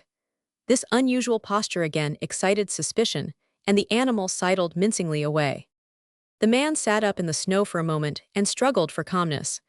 Then he pulled on his mittens, by means of his teeth, and got upon his feet. He glanced down at first in order to assure himself that he was really standing up, for the absence of sensation in his feet left him unrelated to the earth. His erect position in itself started to drive the webs of suspicion from the dog's mind, and when he spoke peremptorily, with the sound of whiplashes in his voice, the dog rendered its customary allegiance and came to him. As it came within reaching distance, the man lost his control. His arms flashed out to the dog, and he experienced genuine surprise when he discovered that his hands could not clutch, that there was neither bend nor feeling in the lingers. He had forgotten for the moment that they were frozen and that they were freezing more and more. All this happened quickly, and before the animal could get away, he encircled its body with his arms. He sat down in the snow, and in this fashion held the dog, while it snarled and whined and struggled. But it was all he could do, hold its body encircled in his arms and sit there. He realized that he could not kill the dog. There was no way to do it. With his helpless hands he could neither draw nor hold his sheath knife nor throttle the animal. He released it, and it plunged wildly away, with tail between its legs and still snarling. It halted 40 feet away and surveyed him curiously, with ears sharply pricked forward. The man looked down at his hands in order to locate them, and found them hanging on the ends of his arms. It struck him as curious that one should have to use his eyes in order to find out where his hands were. He began thrashing his arms back and forth, beating the mittened hands against his sides. He did this for 5 minutes, violently, and his heart pumped enough blood up to the surface to put a stop to his shivering. But no sensation was aroused in the hands. He had an impression that they hung like weights on the ends of his arms, but when he tried to run the impression down, he could not find it. A certain fear of death, dull and oppressive, came to him. This fear quickly became poignant as he realized that it was no longer a mere matter of freezing his fingers and toes, or of losing his hands and feet, but that it was a matter of life and death with the chances against him. This threw him into a panic, and he turned and ran up the creek bed along the old, dim trail. The dog joined in behind and kept up with him. He ran blindly, without intention, in fear such as he had never known in his life. Slowly, as he plowed and floundered through the snow, he began to see things again: the banks of the creek, the old timber jams, the leafless aspens, and the sky. The running made him feel better. He did not shiver. Maybe, if he ran on, his feet would thaw out. And anyway, if he ran far enough, he would reach camp and the boys. Without doubt, he would lose some fingers and toes and some of his face, but the boys would take care of him and save the rest of him when he got there. And at the same time, there was another thought in his mind that said he would never get to the camp and the boys, that it was too many miles away, that the freezing had too great a start on him, and that he would soon be stiff and dead. This thought he kept in the background and refused to consider. Sometimes it pushed itself forward and demanded to be heard, but he thrust it back and strove to think of other things. It struck him as curious that he could run at all on feet so frozen that he could not feel them when they struck the earth and took the weight of his body. He seemed to himself to skim along above the surface and to have no connection with the earth. Somewhere he had once seen a winged Mercury, and he wondered if Mercury felt as he felt when skimming over the earth. His theory of running until he reached camp and the boys had one flaw in it: he lacked the endurance. Several times he stumbled, and finally he tottered, crumpled up, and fell. When he tried to rise, he failed. He must sit and rest, he decided, and next time he would merely walk and keep on going. As he sat and regained his breath, he noted that he was feeling quite warm and comfortable. He was not shivering, and it even seemed that a warm glow had come to his chest and trunk. And yet, when he touched his nose or cheeks, there was no sensation. Running would not thaw them out, nor would it thaw out his hands and feet. Then the thought came to him that the frozen portions of his body must be extending. He tried to keep this thought down, to forget it, to think of something else. He was aware of the panicky feeling that it caused, and he was afraid of the panic. But the thought asserted itself and persisted until it produced a vision of his body totally frozen. This was too much, and he made another wild run along the trail. Once he slowed down to a walk, but the thought of the freezing extending itself made him run again. And all the time the dog ran with him, at his heels. When he fell down a second time, it curled its tail over its forefeet and sat in front of him, facing him, curiously eager and intent. The warmth and security of the animal angered him, and he cursed it till it flattened down its ears appeasingly. This time the shivering came more quickly upon the man. He was losing in his battle with the frost. It was creeping into his body from all sides. The thought of it drove him on, but he ran no more than 100 feet when he staggered and pitched headlong. It was his last panic. When he had recovered his breath and control, he sat up and entertained in his mind the conception of meeting death with dignity.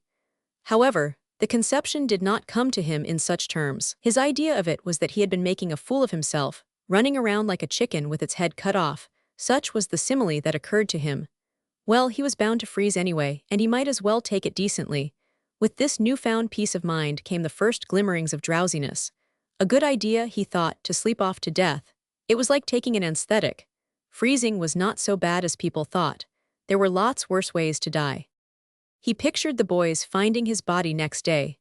Suddenly he found himself with them, coming along the trail and looking for himself. And still with them, he came around a turn in the trail and found himself lying in the snow. He did not belong with himself anymore, for even then he was out of himself, standing with the boys and looking at himself in the snow. It certainly was cold, was his thought. When he got back to the States, he could tell the folks what real cold was. He drifted on from this to a vision of the old-timer on Sulphur Creek. He could see him quite clearly, warm and comfortable, and smoking a pipe. "You were right, old hoss, you were right," the man mumbled to the old-timer of Sulphur Creek. Then the man drowsed off into what seemed to him the most comfortable and satisfying sleep he had ever known. The dog sat facing him and waiting. The brief day drew to a close in a long, slow twilight. There were no signs of a fire to be made, and besides, Never in the dog's experience had it known a man to sit like that in the snow and make no fire. As the twilight drew on, its eager yearning for the fire mastered it, and with a great lifting and shifting of forefeet, it whined softly, then flattened its ears down in anticipation of being chidden by the man. But the man remained silent. Later, the dog whined loudly, and still later it crept close to the man and caught the scent of death. This made the animal bristle and back away. A little longer it delayed, howling under the stars that leaped and danced and shone brightly in the cold sky. Then it turned and trotted up the trail in the direction of the camp it knew, where were the other food providers and fire providers. P71 That spot. I don't think much of Stephen Mackay anymore, though I used to swear by him. I know that in those days I loved him more than my own brother. If ever I meet Stephen Mackay again, I shall not be responsible for my actions. It passes beyond me that a man with whom I shared food and blanket, and with whom I mushed over the Chilkoot Trail, should turn out the way he did. I always sized Steve up as a square man, a kindly comrade, without an iota of anything vindictive or malicious in his nature. I shall never trust my judgment in men again. Why, I nursed that man through typhoid fever. We starved together on the headwaters of the Stewart, and he saved my life on the Little Salmon. And now, after the years we were together, all I can say of Stephen Mackay is that he is the meanest man I ever knew. We started for the Klondike in the fall rush of 1897, and we started too late to get over Chilkoot Pass before the freeze-up. We packed our outfit on our backs part way over when the snow began to fly, and then we had to buy dogs in order to sled it the rest of the way. That was how we came to get that spot. Dogs were high, and we paid $110 for him. He looked worth it. I say looked, because he was one of the finest appearing dogs I ever saw. He weighed 60 pounds, and he had all the lines of a good sled animal. We never could make out his breed. He wasn't Husky, nor Malamute, nor Hudson Bay. He looked like all of them, and he didn't look like any of them. And on top of it all, he had some of the white man's dog in him, for on one side, in the thick of the mixed yellow, brown, red, and dirty white that was his prevailing color, there was a spot of coal black as big as a water bucket. That was why we called him Spot. He was a good looker all right. When he was in condition, his muscles stood out in bunches all over him. And he was the strongest-looking brute I ever saw in Alaska, also the most intelligent-looking. To run your eyes over him, you'd think he could outpull 3 dogs of his own weight. Maybe he could, but I never saw it. His intelligence didn't run that way. He could steal and forage to perfection. He had an instinct that was positively gruesome for divining when work was to be done, and for making a sneak accordingly. And for getting lost and not staying lost, he was nothing short of inspired. But when it came to work, the way that intelligence dribbled out of him and left him a mere clod of wobbling, stupid jelly would make your heart bleed. There are times when I think it wasn't stupidity. Maybe, like some men I know, he was too wise to work. I shouldn't wonder if he put it all over us with that intelligence of his.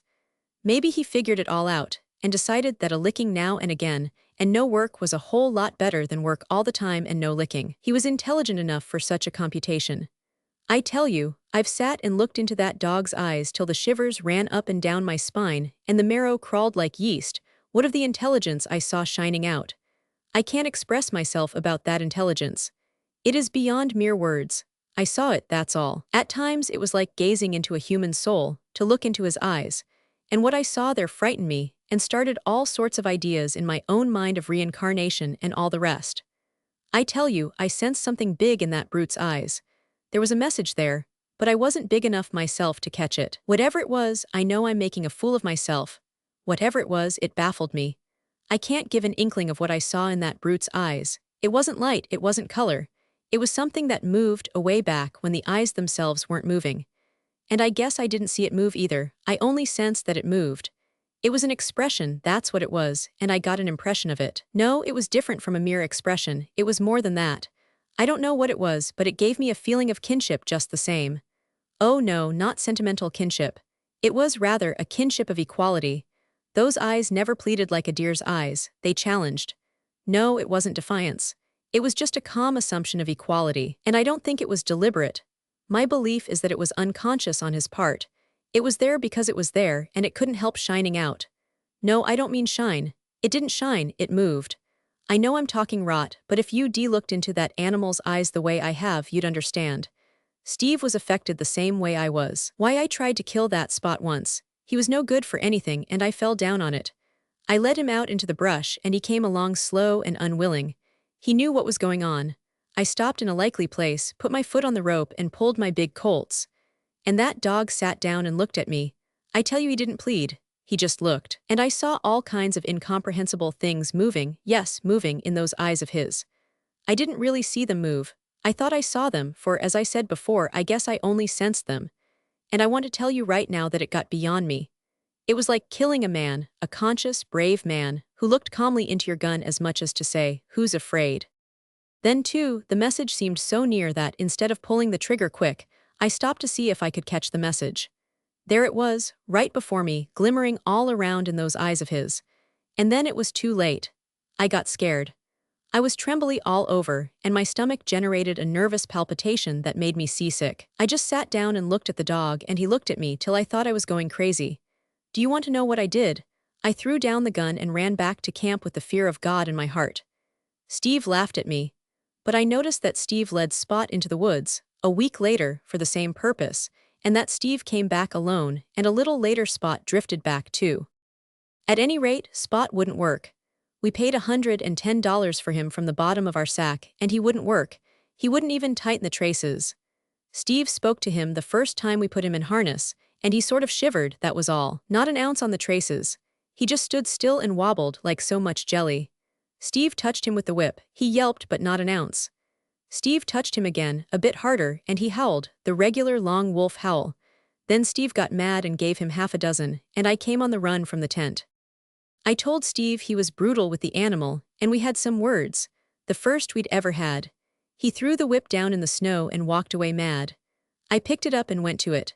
That Spot trembled and wobbled and cowered before ever I swung the lash, and with the first bite of it he howled like a lost soul. Next he lay down in the snow. I started the rest of the dogs, and they dragged him along while I threw the whip into him. He rolled over on his back and bumped along, his 4 legs waving in the air, himself howling as though he was going through a sausage machine. Steve came back and laughed at me, and I apologized for what I'd said. There was no getting any work out of that Spot, and to make up for it, he was the biggest pig glutton of a dog I ever saw. On top of that, he was the cleverest thief. There was no circumventing him. Many a breakfast we went without our bacon because Spot had been there first, and it was because of him that we nearly starved to death up the Stewart. He figured out the way to break into our meat cache, and what he didn't eat, the rest of the team did. But he was impartial. He stole from everybody. He was a restless dog, always very busy snooping around or going somewhere. And there was never a camp within 5 miles that he didn't raid. The worst of it was that they always came back on us to pay his board bill, which was just being the law of the land. But it was mighty hard on us, especially that first winter on the Chilkoot when we were busted, paying for whole hams and sides of bacon that we never ate. He could fight too, that Spot. He could do everything but work. He never pulled a pound, but he was the boss of the whole team. The way he made those dogs stand around was an education. He bullied them, and there was always one or more of them fresh-marked with his fangs, but he was more than a bully. He wasn't afraid of anything that walked on 4 legs, and I've seen him march, single-handed into a strange team without any provocation whatever and put the kibosh on the whole outfit. Did I say he could eat? I caught him eating the whip once. That's straight. He started in at the lash, and when I caught him he was down to the handle and still going. But he was a good looker. At the end of the first week, we sold him for $75 to the mounted police. They had experienced dog drivers, and we knew that by the time he'd covered the 600 miles to Dawson he'd be a good sled dog. I say we knew, for we were just getting acquainted with that Spot. A little later we were not brash enough to know anything where he was concerned. A week later we woke up in the morning to the dangdest dogfight we'd ever heard. It was that Spot come back and knocking the team into shape. We ate a pretty depressing breakfast, I can tell you, but cheered up 2 hours afterward when we sold him to an official courier, bound into Dawson with government dispatches. That Spot was only 3 days in coming back, and as usual, celebrated his arrival with a rough house. We spent the winter and spring, after our own outfit was across the pass, freighting other people's outfits, and we made a fat steak.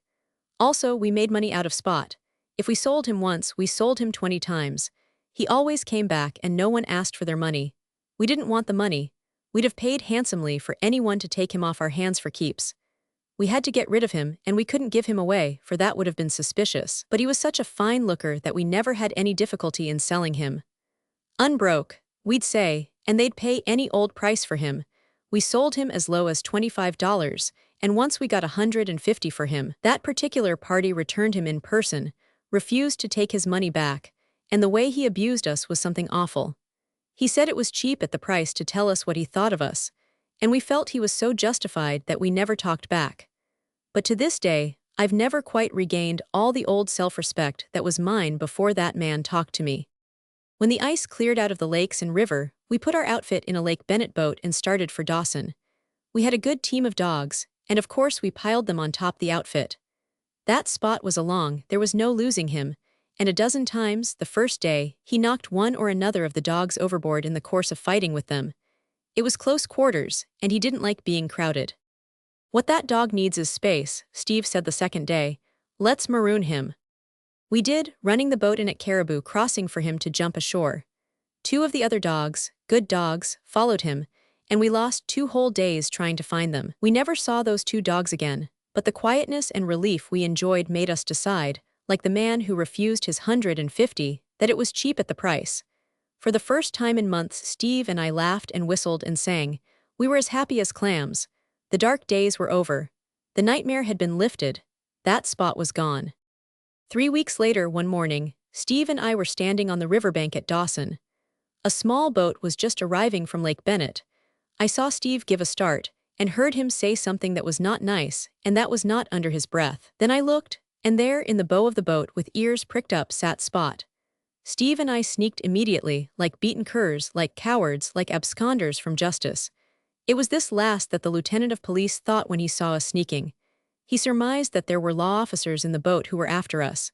He didn't wait to find out, but kept us in sight, and in the M&M saloon got us in a corner. We had a merry time explaining, for we refused to go back to the boat and meet Spot, and finally he held us under guard of another policeman while he went to the boat. After we got clear of him, we started for the cabin, and when we arrived, there was that Spot sitting on the stoop waiting for us. Now how did he know we lived there? There were 40,000 people in Dawson that summer, and how did he salve our cabin out of all the cabins? How did he know we were in Dawson anyway? I leave it to you. But don't forget what I said about his intelligence, and that immortal something I have seen glimmering in his eyes. There was no getting rid of him anymore. There were too many people in Dawson who had bought him up on Chilkoot, and the story got around. Half a dozen times, we put him on board steamboats going down the Yukon, but he merely went ashore at the first landing and trotted back up the bank. We couldn't sell him, we couldn't kill him, both Steve and I had tried, and nobody else was able to kill him. He bore a charmed life. I've seen him go down in a dogfight on the main street with 50 dogs on top of him, and when they were separated, he'd appear on all his 4 legs, unharmed, while 2 of the dogs that had been on top of him would be lying dead. I saw him steal a chunk of moose meat from Major Dinwiddie's cache so heavy that he could just keep 1 jump ahead of Mrs. Dinwiddie's squaw cook, who was after him with an axe. As he went up the hill, after the squaw gave up, Major Dinwiddie himself came out and pumped his Winchester into the landscape. He emptied his magazine twice and never touched that Spot. Then a policeman came along and arrested him for discharging firearms inside the city limits. Major Dinwiddie paid his fine, and Steve and I paid him for the moose meat at the rate of $1 a pound, bones and all. That was what he paid for it. Meat was high that year. I am only telling what I saw with my own eyes. And now I'll tell you something also. I saw that Spot fall through a waterhole. The ice was 3.5 feet thick, and the current sucked him under like a straw. 300 yards below was the big waterhole used by the hospital. Spot crawled out of the hospital waterhole, licked off the water, bit out the ice that had formed between his toes, trotted up the bank, and whipped a big Newfoundland belonging to the Gold Commissioner. In the fall of 1898, Steve and I pulled up the Yukon on the last water, bound for Stewart River. We took the dogs along, all except Spot. We figured we'd been feeding him long enough. He'd cost us more time and trouble and money and grub than we'd got by selling him on the Chilkoot, especially grub. So Steve and I tied him down in the cabin and pulled our freight. We camped that night at the mouth of Indian River, and Steve and I were pretty facetious over having shaken him. Steve was a funny cuss, and I was just sitting up in the blankets and laughing when a tornado hit camp. The way that Spot walked into those dogs and gave them what for was hair-raising. Now how did he get loose? It's up to you. I haven't any theory. And how did he get across the Klondike River? That's another facer. And anyway, how did he know we had gone up the Yukon? You see, we went by water and he couldn't smell our tracks. Steve and I began to get superstitious about that dog. He got on our nerves, too, and between you and me, we were just a mite afraid of him. The freeze-up came on when we were at the mouth of Henderson Creek, and we traded him off for 2 sacks of flour to an outfit that was bound up White River after copper. Now that whole outfit was lost. Never trace nor hide nor hair of men, dogs, sleds, or anything was ever found. They dropped clean out of sight. It became one of the mysteries of the country.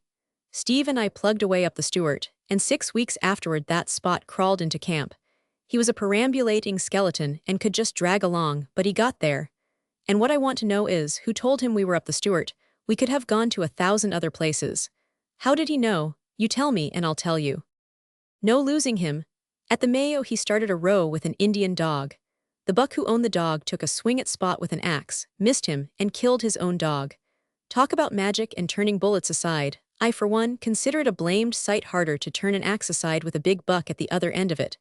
And I saw him do it with my own eyes. That buck didn't want to kill his own dog. You've got to show me.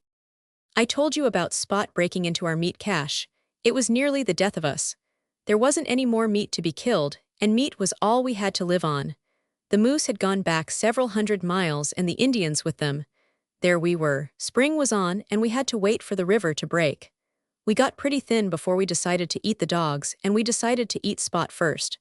Do you know what that dog did? He sneaked. Now how did he know our minds were made up to eat him?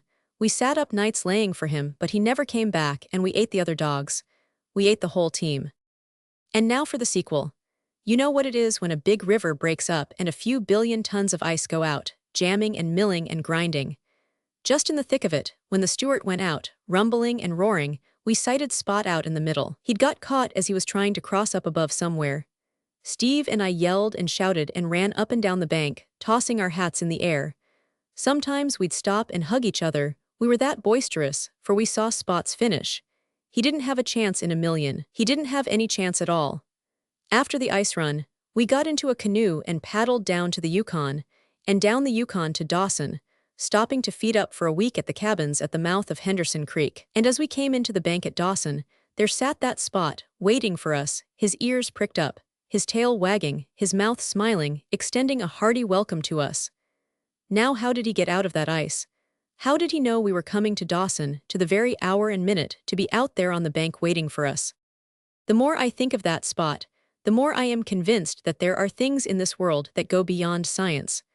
On no scientific grounds can that Spot be explained. It's psychic phenomena, or mysticism, or something of that sort, I guess, with a lot of theosophy thrown in. The Klondike is a good country. I might have been there yet and become a millionaire if it hadn't been for Spot. He got on my nerves. I stood him for 2 years altogether, and then I guess my stamina broke. It was the summer of 1899 when I pulled out. I didn't say anything to Steve, I just sneaked. But I fixed it up all right. I wrote Steve a note and enclosed a package of rough-on-rats, telling him what to do with it. I was worn down to skin and bone by that Spot, and I was that nervous that I'd jump and look around when there wasn't anybody within hailing distance. But it was astonishing the way I recuperated when I got quit of him. I got back 20 pounds before I arrived in San Francisco, and by the time I'd crossed the ferry to Oakland, I was my old self again, so that even my wife looked in vain for any change in me. Steve wrote to me once, and his letter seemed irritated. He took it kind of hard because I'd left him with Spot. Also, he said he'd used the rough-on-rats, per directions, and that there was nothing doing. A year went by. I was back in the office and prospering in all ways, even getting a bit fat. And then Steve arrived. He didn't look me up. I read his name in the steamer list and wondered why. But I didn't wonder long. I got up one morning and found that Spot chained to the gatepost and holding up the milkman. Steve went north to Seattle, I learned, that very morning. I didn't put on any more weight. My wife made me buy him a collar and tag, and within an hour he showed his gratitude by killing her pet Persian cat. There is no getting rid of that Spot. He will be with me until I die, for he'll never die. My appetite is not so good since he arrived, and my wife says I am looking peaked. Last night that Spot got into Mr. Harvey's hen house. Harvey is my next-door neighbor, and killed 19 of his fancy-bred chickens. I shall have to pay for them. My neighbors on the other side quarreled with my wife and then moved out. Spot was the cause of it, and that is why I am disappointed in Stephen Mackay. I had no idea he was so mean a man. Flesh of Gold. Lon McFain was a bit grumpy, what of losing his tobacco pouch, Or else he might have told me before we got to it, something about the cabin at Surprise Lake.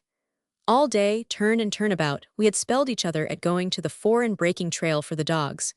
It was heavy snowshoe work, and did not tend to make a man voluble, yet Lon McFain might have found breath enough at noon, when we stopped to boil coffee with which to tell me. But he didn't. Surprise Lake? It was Surprise Cabin to me. I had never heard of it before. I confess I was a bit tired. I had been looking for Lon to stop and make camp any time for an hour, but I had too much pride to suggest making camp or to ask him his intentions. And yet he was my man, lured at a handsome wage to mush my dogs for me and to obey my commands. I guess I was a bit grumpy myself. He said nothing, and I was resolved to ask nothing, even if we tramped on all night. We came upon the cabin abruptly. For a week of trail we had met no one, and in my mind there had been little likelihood of meeting anyone for a week to come. And yet there it was, right before my eyes, a cabin, with a dim light in the window and smoke curling up from the chimney. "Why didn't you tell me?" I began, but was interrupted by Lon, who muttered. "Surprise Lake, it lies up a small feeder half a mile on. It's only a pond." "Yes, but the cabin, who lives in it?" "A woman," was the answer, and the next moment Lon had rapped on the door, and a woman's voice bade him enter. "Have you seen Dave recently?" she asked. "Nope," Lon answered carelessly. "I've been in the other direction, down Circle City Way. Dave's up Dawson Way, ain't he?" The woman nodded, and Lon fell to unharnessing the dogs, while I unlashed the sled and carried the camp outfit into the cabin. The cabin was a large, one-room affair, and the woman was evidently alone in it. She pointed to the stove, where water was already boiling, and Lon set about the preparation of supper, while I opened the fish bag and fed the dogs. I looked for Lon to introduce us, and was vexed that he did not, for they were evidently old friends. "You are Lon McFain, aren't you?"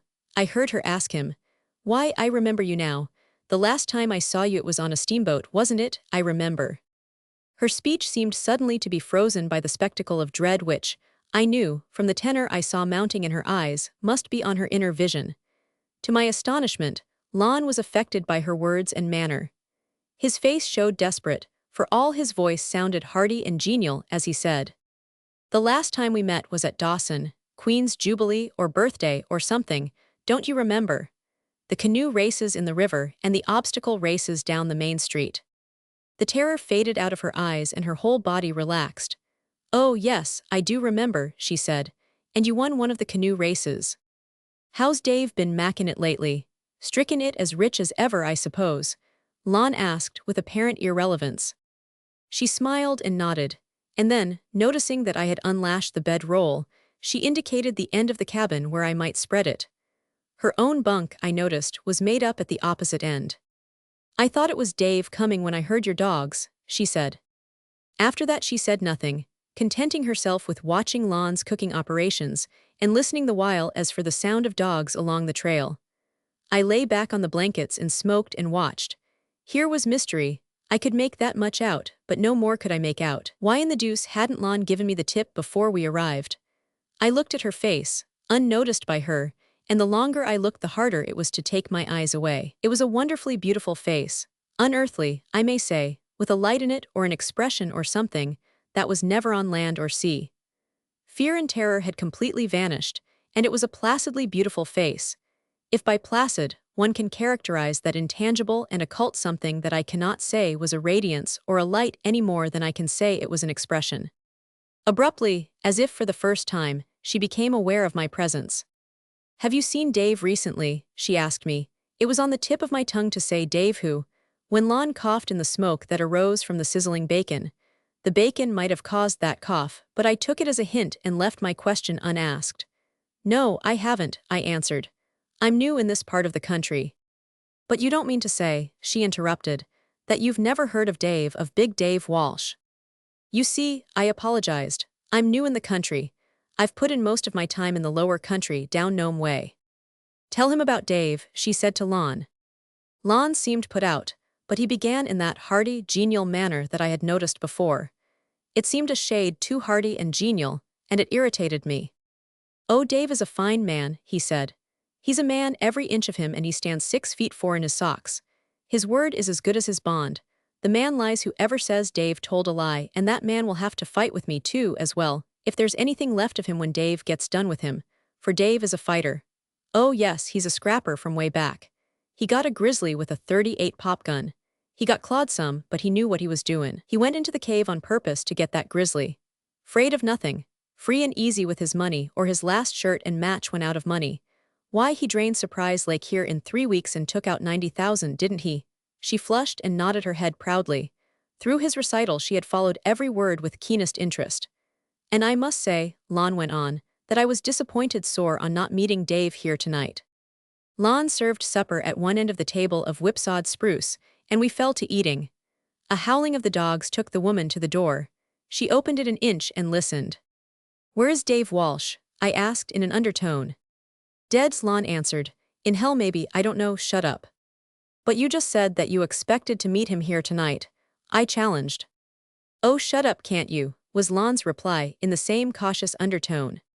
The woman had closed the door and was returning, and I sat and meditated upon the fact that this man who told me to shut up received from me a salary of $250 a month and his board.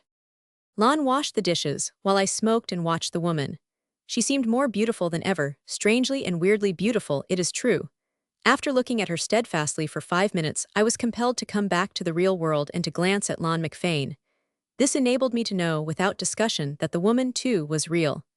At first I had taken her for the wife of Dave Walsh, but if Dave Walsh were dead, as Lon had said, then she could be only his widow. It was early to bed, for we faced a long day on the morrow, and as Lon crawled in beside me under the blankets, I ventured a question. "That woman's crazy, isn't she?" "Crazy as a loon," he answered. And before I could formulate my next question, Lon McFain, I swear, was off to sleep. He always went to sleep that way, just crawled into the blankets, closed his eyes and was off, a demure little heavy breathing rising on the air. Lon never snored. And in the morning it was quick breakfast, feed the dogs, load the sled, and hit the trail. We said goodbye as we pulled out, and the woman stood in the doorway and watched us off. I carried the vision of her unearthly beauty away with me, just under my eyelids, and all I had to do, any time, was to close them and see her again.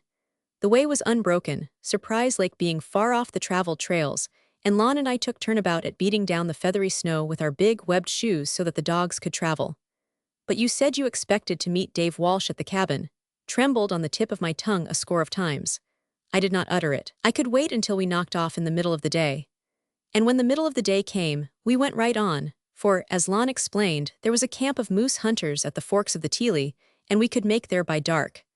But we didn't make there by dark, for Bright, the lead dog, broke his shoulder blade, and we lost an hour over him before we shot him. Then, crossing a timber jam on the frozen bed of the Tile, the sled suffered a wrenching capsize, and it was a case of make camp and repair the runner. I cooked supper and fed the dogs while Lon made the repairs, and together we got in the night's supply of ice and firewood. Then we sat on our blankets, our moccasins steaming on upended sticks before the fire, and had our evening smoke. "You didn't know her?" Lon queried suddenly. I shook my head. "You noticed the color of her hair and eyes and her complexion? Well, that's where she got her name. She was like the first warm glow of a golden sunrise. She was called Flush of Gold. Ever heard of her?" Somewhere I had a confused and misty remembrance of having heard the name, yet it meant nothing to me. "Flush of Gold," I repeated. "Sounds like the name of a dance house girl." Lon shook his head. "No, she was a good woman, at least in that sense, though she sinned greatly just the same." "But why do you speak always of her in the past tense, as though she were dead?" "Because of the darkness on her soul that is the same as the darkness of death.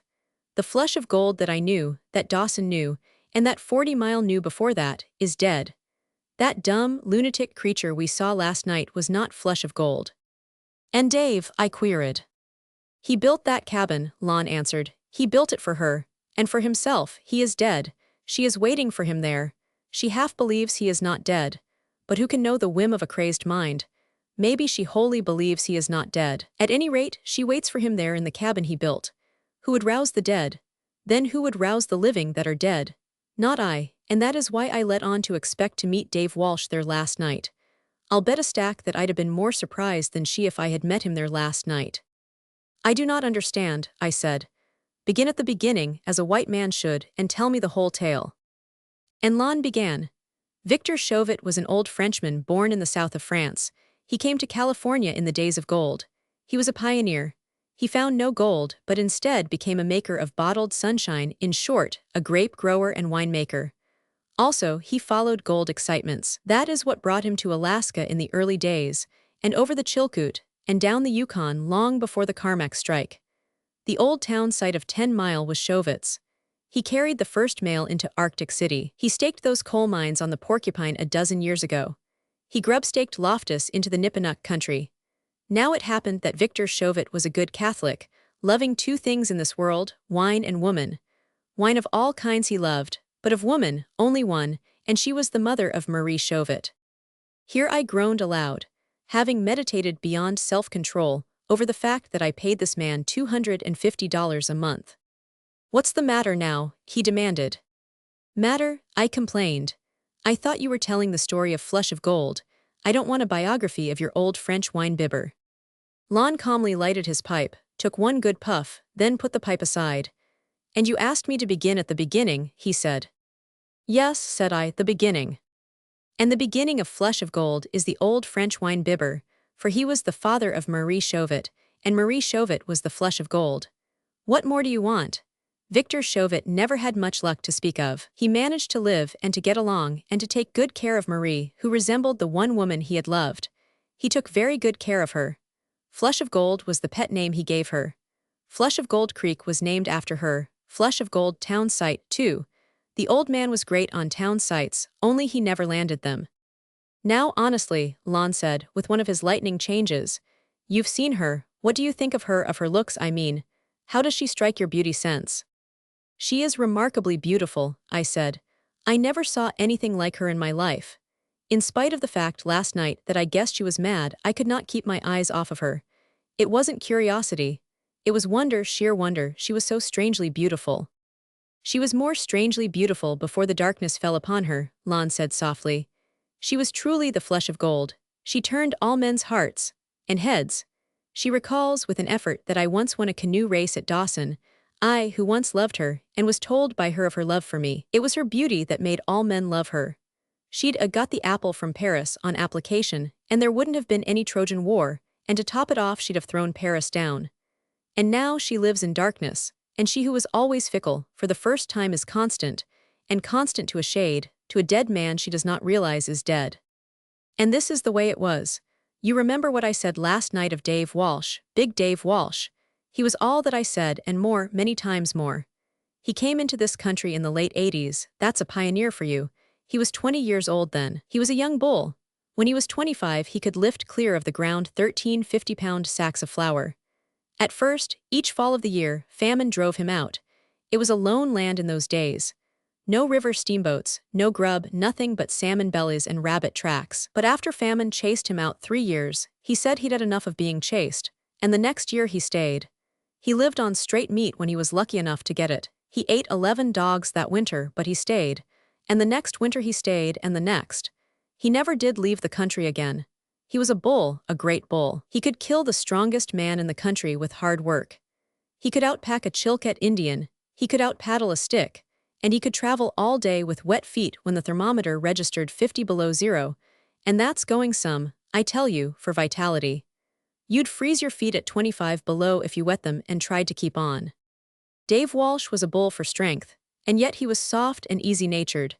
Anybody could do him, the latest shorthorn in camp could lie his last dollar out of him. But it doesn't worry me, he had a way of laughing off his softness. It doesn't keep me awake nights. Now don't get the idea that he had no backbone. You remember about the bear he went after with the pop gun. When it came to fighting, Dave was the blamedest ever. He was the limit, if by that I may describe his unlimitedness when he got into action. He was easy and kind with the weak, but the strong had to give trail when he went by. And he was a man that men liked, which is the finest word of all, a man's man. Dave never took part in the big stampede to Dawson when Carmack made the Bonanza strike. You see, Dave was just then over on Mammon Creek stricken it himself. He discovered Mammon Creek, cleaned 84,000 up that winter, and opened up the claim so that it promised a couple of 100,000 for the next winter. Then, summer bane, on in the ground sloshy, he took a trip up the Yukon to Dawson to see what Carmack's strike looked like. And there he saw Flush of Gold. I remember the night. I shall always remember. It was something sudden. And it makes one shiver to think of a strong man with all the strength withered out of him by one glance from the soft eyes of a weak, blonde female creature like Flush of Gold. It was at her dad's cabin, old Victor Chauvet's. Some friend had brought Dave along to talk over town sites on Mammon Creek. But little talking did he do, and what he did was mostly gibberish. I tell you, the sight of Flush of Gold had sent Dave clean daffy. Old Victor Chauvet insisted after Dave left that he had been drunk. And so he had. He was drunk, but Flush of Gold was the strong drink that made him so. That settled it, that first glimpse he caught of her. He did not start back down the Yukon in a week as he had intended. He lingered on a month, 2 months, all summer. And we who had suffered understood and wondered what the outcome would be. Undoubtedly, in our minds, it seemed that Flush of Gold had met her master. And why not? There was romance sprinkled all over Dave Walsh. He was a Mammon king. He had made the Mammon Creek strike. He was an old sourdough, one of the oldest pioneers in the land. Men turned to look at him when he went by and said to one another in odd undertones, "There goes Dave Walsh." And why not? He stood 6'4". He had yellow hair himself that curled on his neck, and he was a bull, a yellow-maned bull just turned 31. And Flush of Gold loved him, and having danced him through a whole summer's courtship, at the end their engagement was made known. The fall of the year was at hand. Dave had to be back for the winter's work on Mammon Creek, and Flush of Gold refused to be married right away. Dave put Dusky Burns in charge of the Mammon Creek claim, and himself lingered on in Dawson. Little use. She wanted her freedom a while longer. She must have it, and she would not marry until next year. And so, on the first ice, Dave Walsh went alone down the Yukon behind his dogs, with the understanding that the marriage would take place when he arrived on the first steamboat of the next year. Now Dave was as true as the pole star, and she was as false as a magnetic needle in a cargo of lodestone. Dave was as steady and solid as she was fickle and flyaway, and in some way Dave, who never doubted anybody, doubted her. It was the jealousy of his love, perhaps, and maybe it was the message ticked off from her soul to his. But at any rate, Dave was worried by fear of her inconstancy. He was afraid to trust her till the next year. He had so to trust her, and he was pretty well beside himself. Some of it I got from old Victor Chauvet afterwards, and from all that I have pieced together, I conclude that there was something of a scene before Dave pulled north with his dogs. He stood up before the old Frenchman, with Flush of Gold beside him, and announced that they were plighted to each other. He was very dramatic, with fire in his eyes, old Victor said. He talked something about, "until death do us part." And old Victor especially remembered that at one place, Dave took her by the shoulder with his great paw and almost shook her as he said, "Even unto death are you mine, and I would rise from the grave to claim you." Old Victor distinctly remembered those words, "Even unto death are you mine, and I would rise from the grave to claim you." And he told me afterwards that Flush of Gold was pretty badly frightened, and that he afterwards took Dave to one side privately and told him that that wasn't the way to hold Flush of Gold, that he must humor her and gentle her if he wanted to keep her. There is no discussion in my mind but that Flush of Gold was frightened. She was a savage herself in her treatment of men, while men had always treated her as a soft and tender, and too utterly utter something that must not be hurt. She didn't know what harshness was, until Dave Walsh, standing his 6'4", a big bull, gripped her and pawed her and assured her that she was his until death, and then some. And besides, in Dawson that winter was a music player, one of those macaroni-eating, greasy tenor Italian Dago propositions, and Flush of Gold lost her heart to him. Maybe it was only fascination, I don't know. Sometimes it seems to me that she really did love Dave Walsh. Perhaps it was because he had frightened her with that even unto death rise from the grave stunt of his, that she in the end inclined to the Dago music player.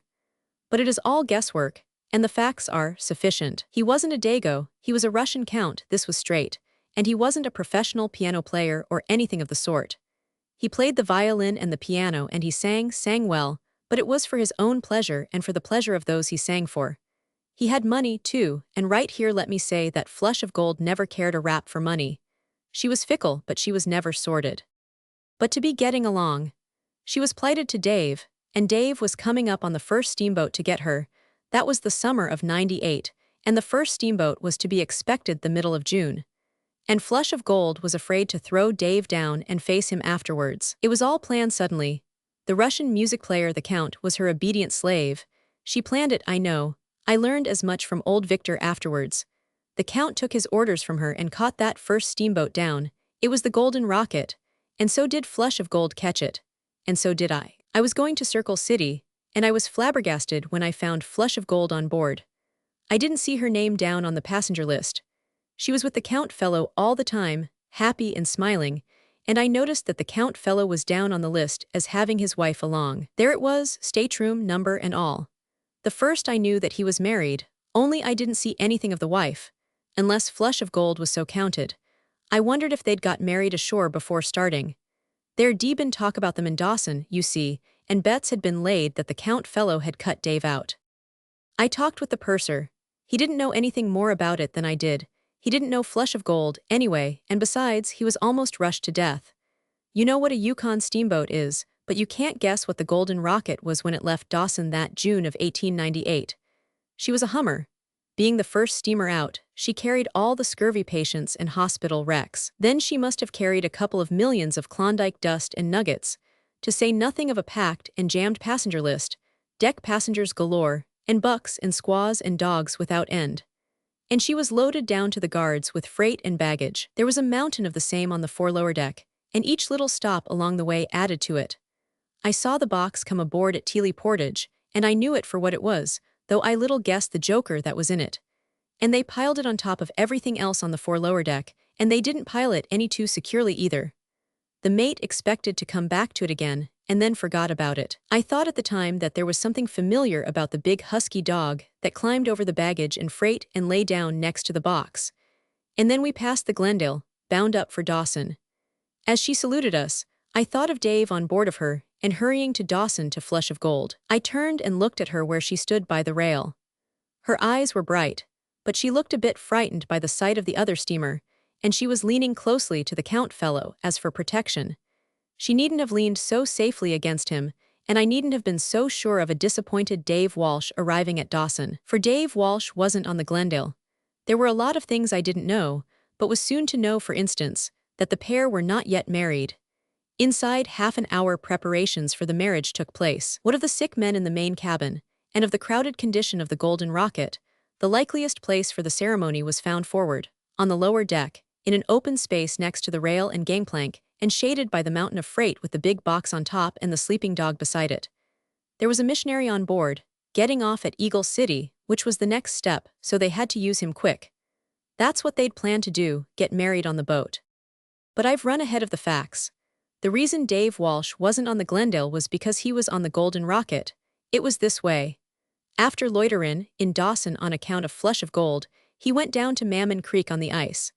And there he found Dusky Burns doing so well with the claim, there was no need for him to be around. So he put some grub on the sled, harnessed the dogs, took an Indian along and pulled out for Surprise Lake.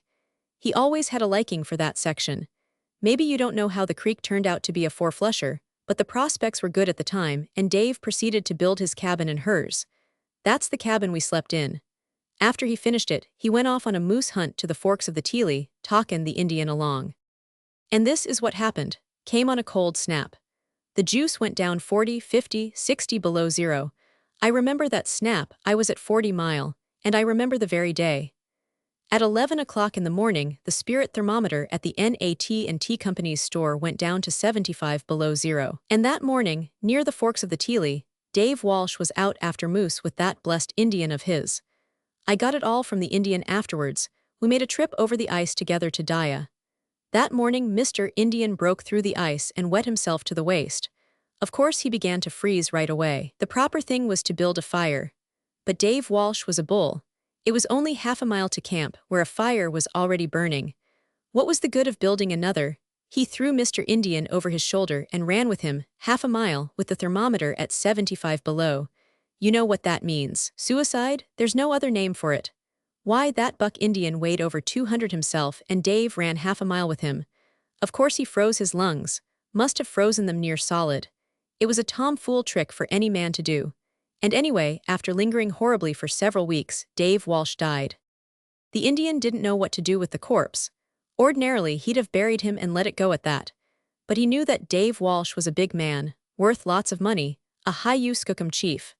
Likewise, he'd seen the bodies of other High-Use-Skookums carted around the country like they were worth something. So he decided to take Dave's body to 40 Mile, which was Dave's headquarters. You know how the ice is on the grass roots in this country. Well, the Indian planted Dave under a foot of soil. In short, he put Dave on ice. Dave could have stayed there 1,000 years and still been the same old Dave.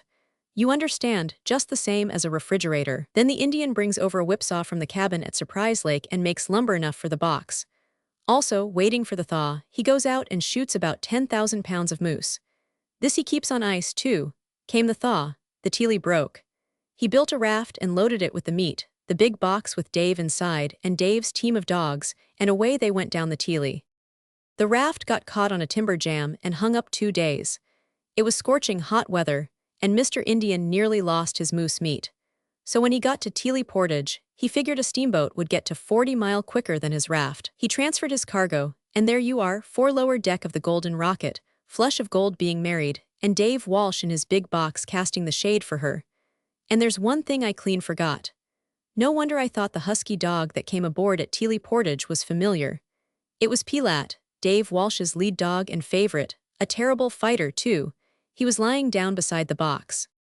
Flush of Gold caught sight of me, called me over, shook hands with me, and introduced me to the Count. She was beautiful. I was as mad for her then as ever.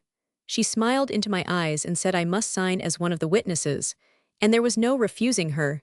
She was ever a child, cruel as children are cruel. Also, she told me she was in possession of the only 2 bottles of champagne in Dawson, or that had been in Dawson the night before, and before I knew it I was scheduled to drink her and the Count's health. Everybody crowded round, the captain of the steamboat, very prominent, trying to ring in on the wine, I guess.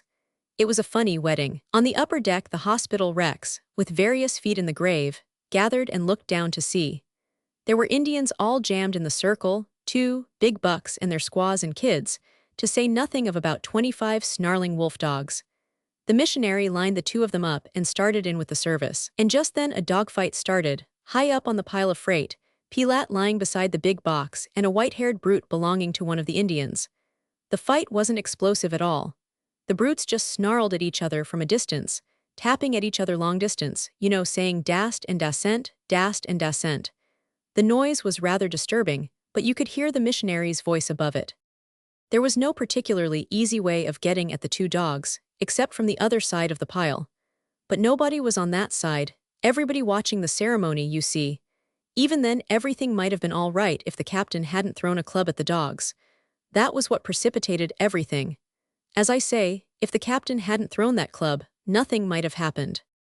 The missionary had just reached the point where he was saying, in sickness and in health, until death us do part.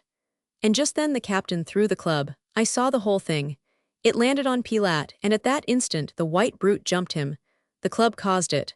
Their 2 bodies struck the box, and it began to slide, its lower end tilting down. It was a long oblong box, and it slid down slowly until it reached the perpendicular, when it came down on the run.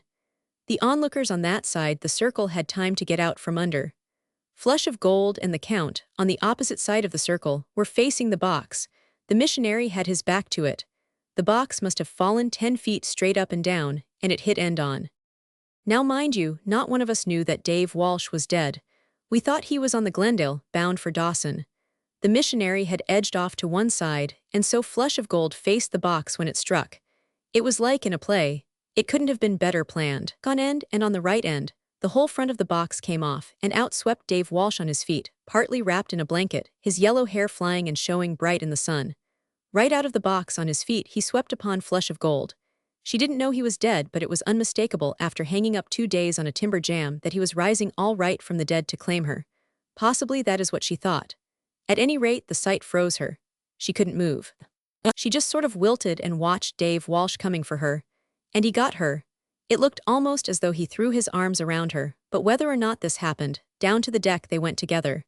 We had to drag Dave Walsh's body clear before we could get hold of her. She was in a faint, but it would have been just as well if she had never come out of that faint, for when she did, she fell to screaming the way insane people do. She kept it up for hours till she was exhausted. Oh yes, she recovered. You saw her last night and know how much recovered she is. She is not violent, it is true, but she lives in darkness. She believes that she is waiting for Dave Walsh, and so she waits in the cabin he built for her. She is no longer fickle. It is 9 years now that she has been faithful to Dave Walsh, and the outlook is that she'll be faithful to him to the end. Lon McFane pulled down the top of the blankets and prepared to crawl in. We have her grub hauled to her each year, he added, and in general keep an eye on her. Last night was the first time she ever recognized me though. Who are the we? I asked. Oh, was the answer, the Count and old Victor Chauvet and me. Do you know, I think the Count is the one to be really sorry for. Dave Walsh never did know that she was false to him, and she does not suffer. Her darkness is merciful to her. I lay silently under the blankets for the space of a minute. Is the Count still in the country? I asked. But there was a gentle sound of heavy breathing, and I knew Lon McFane was asleep. P. The passing of Marcus O'Brien. It is the judgment of this court that you vamos the camp. In the customary way, sir, in the customary way. Judge Marcus O'Brien was absent-minded, and Muckluck Charlie nudged him in the ribs. Marcus O'Brien cleared his throat and went on. Weighing the gravity of the offense, sir, and the extenuating circumstances, it is the opinion of this court, and its verdict that you be outfitted with 3 days' grub. That will do, I think. Arizona Jack cast a bleak glance out over the Yukon. It was a swollen, chocolate flood, running a mile wide and nobody knew how deep. The earth bank on which he stood was ordinarily a dozen feet above the water, but the river was now growling at the top of the bank, devouring, instant by instant, tiny portions of the top-standing soil. These portions went into the gaping mouths of the endless army of brown swirls and vanished away. Several inches more, and Red Cow would be flooded. It won't do, Arizona Jack said bitterly. 3 days' grub ain't enough. There was Manchester, Marcus O'Brien replied gravely. He didn't get any grub. And they found his remains grounded on the lower river and half-eaten by huskies, was Arizona Jack's retort. And his killin' was without provocation. Joe Deeves never did nothin', never warbled once, and just because his stomach was out of order, Manchester ups and plugs him. You ain't givin' me a square deal, O'Brien, I tell you that straight. Give me a week's grub, and I play even to win out. 3 days' grub, and I cash in. What for did you kill Ferguson? O'Brien demanded. I haven't any patience for these unprovoked killings, and they've got to stop. Red Cow's none so populous. It's a good camp and there never used to be any killings. Now they're epidemic. I'm sorry for you, Jack, but you've got to be made an example of. Ferguson didn't provoke enough for a killing. Provoke? Arizona Jack snorted. I tell you, O'Brien, you don't salve. You ain't got no artistic sensibilities. What for did I kill Ferguson? What for did Ferguson sing, then I wished I was a little bird? That's what I want to know. Answer me that. What for did he sing, little bird, little bird? One little bird was enough. I could a-stood one little bird. But no, he must sing 2 little birds. I gave him a chance. I went to him almighty polite and requested him kindly to discard 1 little bird. I pleaded with him. There was witnesses that testified to that. And Ferguson was no jay-throated songster. Someone spoke up from the crowd. O'Brien betrayed indecision. Ain't a man got a right to his artistic feelin' s? Arizona Jack demanded. I gave Ferguson warnin'. It was violatin' my own nature to go on listening to his little birds. Why, there's music sharps that fine-strung and keyed up they'd kill for heaps less'n I did. I'm willin' to pay for havin' artistic feelin' s. I can take my medicine and lick the spoon, but 3 days' grub is drowin' it a shade fine, that's all, and I hereby register my kick. Go on with the funeral. O'Brien was still wavering. He glanced inquiringly at Muckluck Charlie. I should say, Judge, that 3 days' grub was a mite severe, the latter suggested. But you're runnin' the show. When we elected you judge of this here trial court, we agreed to abide by your decisions, and we've done it too, begosh, and we're goin' to keep on doin' it. Meb I've been a trifle harsh, Jack, O'Brien said apologetically. I'm that worked up over those killings, and I'm willing to make it a week's grub. He cleared his throat magisterially and looked briskly about him. And now we might as well get along and finish up the business. The boat's ready. You go and get the grubs, Leclerc. We'll settle for it afterward. Arizona Jack looked grateful, and muttering something about damned little birds, stepped aboard the open boat that rubbed restlessly against the bank. It was a large skiff, built of rough pine planks that had been sawed by hand from the standing timber of Lake Linderman, a few hundred miles above at the foot of Chilkoot. In the boat were a pair of oars and Arizona Jack's blankets. Leclerc brought the grub, tied up in a flour sack, and put it on board. As he did so, he whispered, I gave you good measure, Jack. You done it with provocation. Cast her off, Arizona Jack cried. Somebody untied the painter and threw it in. The current gripped the boat and whirled it away. The murderer did not bother with the oars, contenting himself with sitting in the stern sheets and rolling a cigarette. Completing it, he struck a match and lighted up. Those that watched on the bank could see the tiny puffs of smoke. They remained on the bank till the boat swung out of sight around the bend half a mile below. Justice had been done.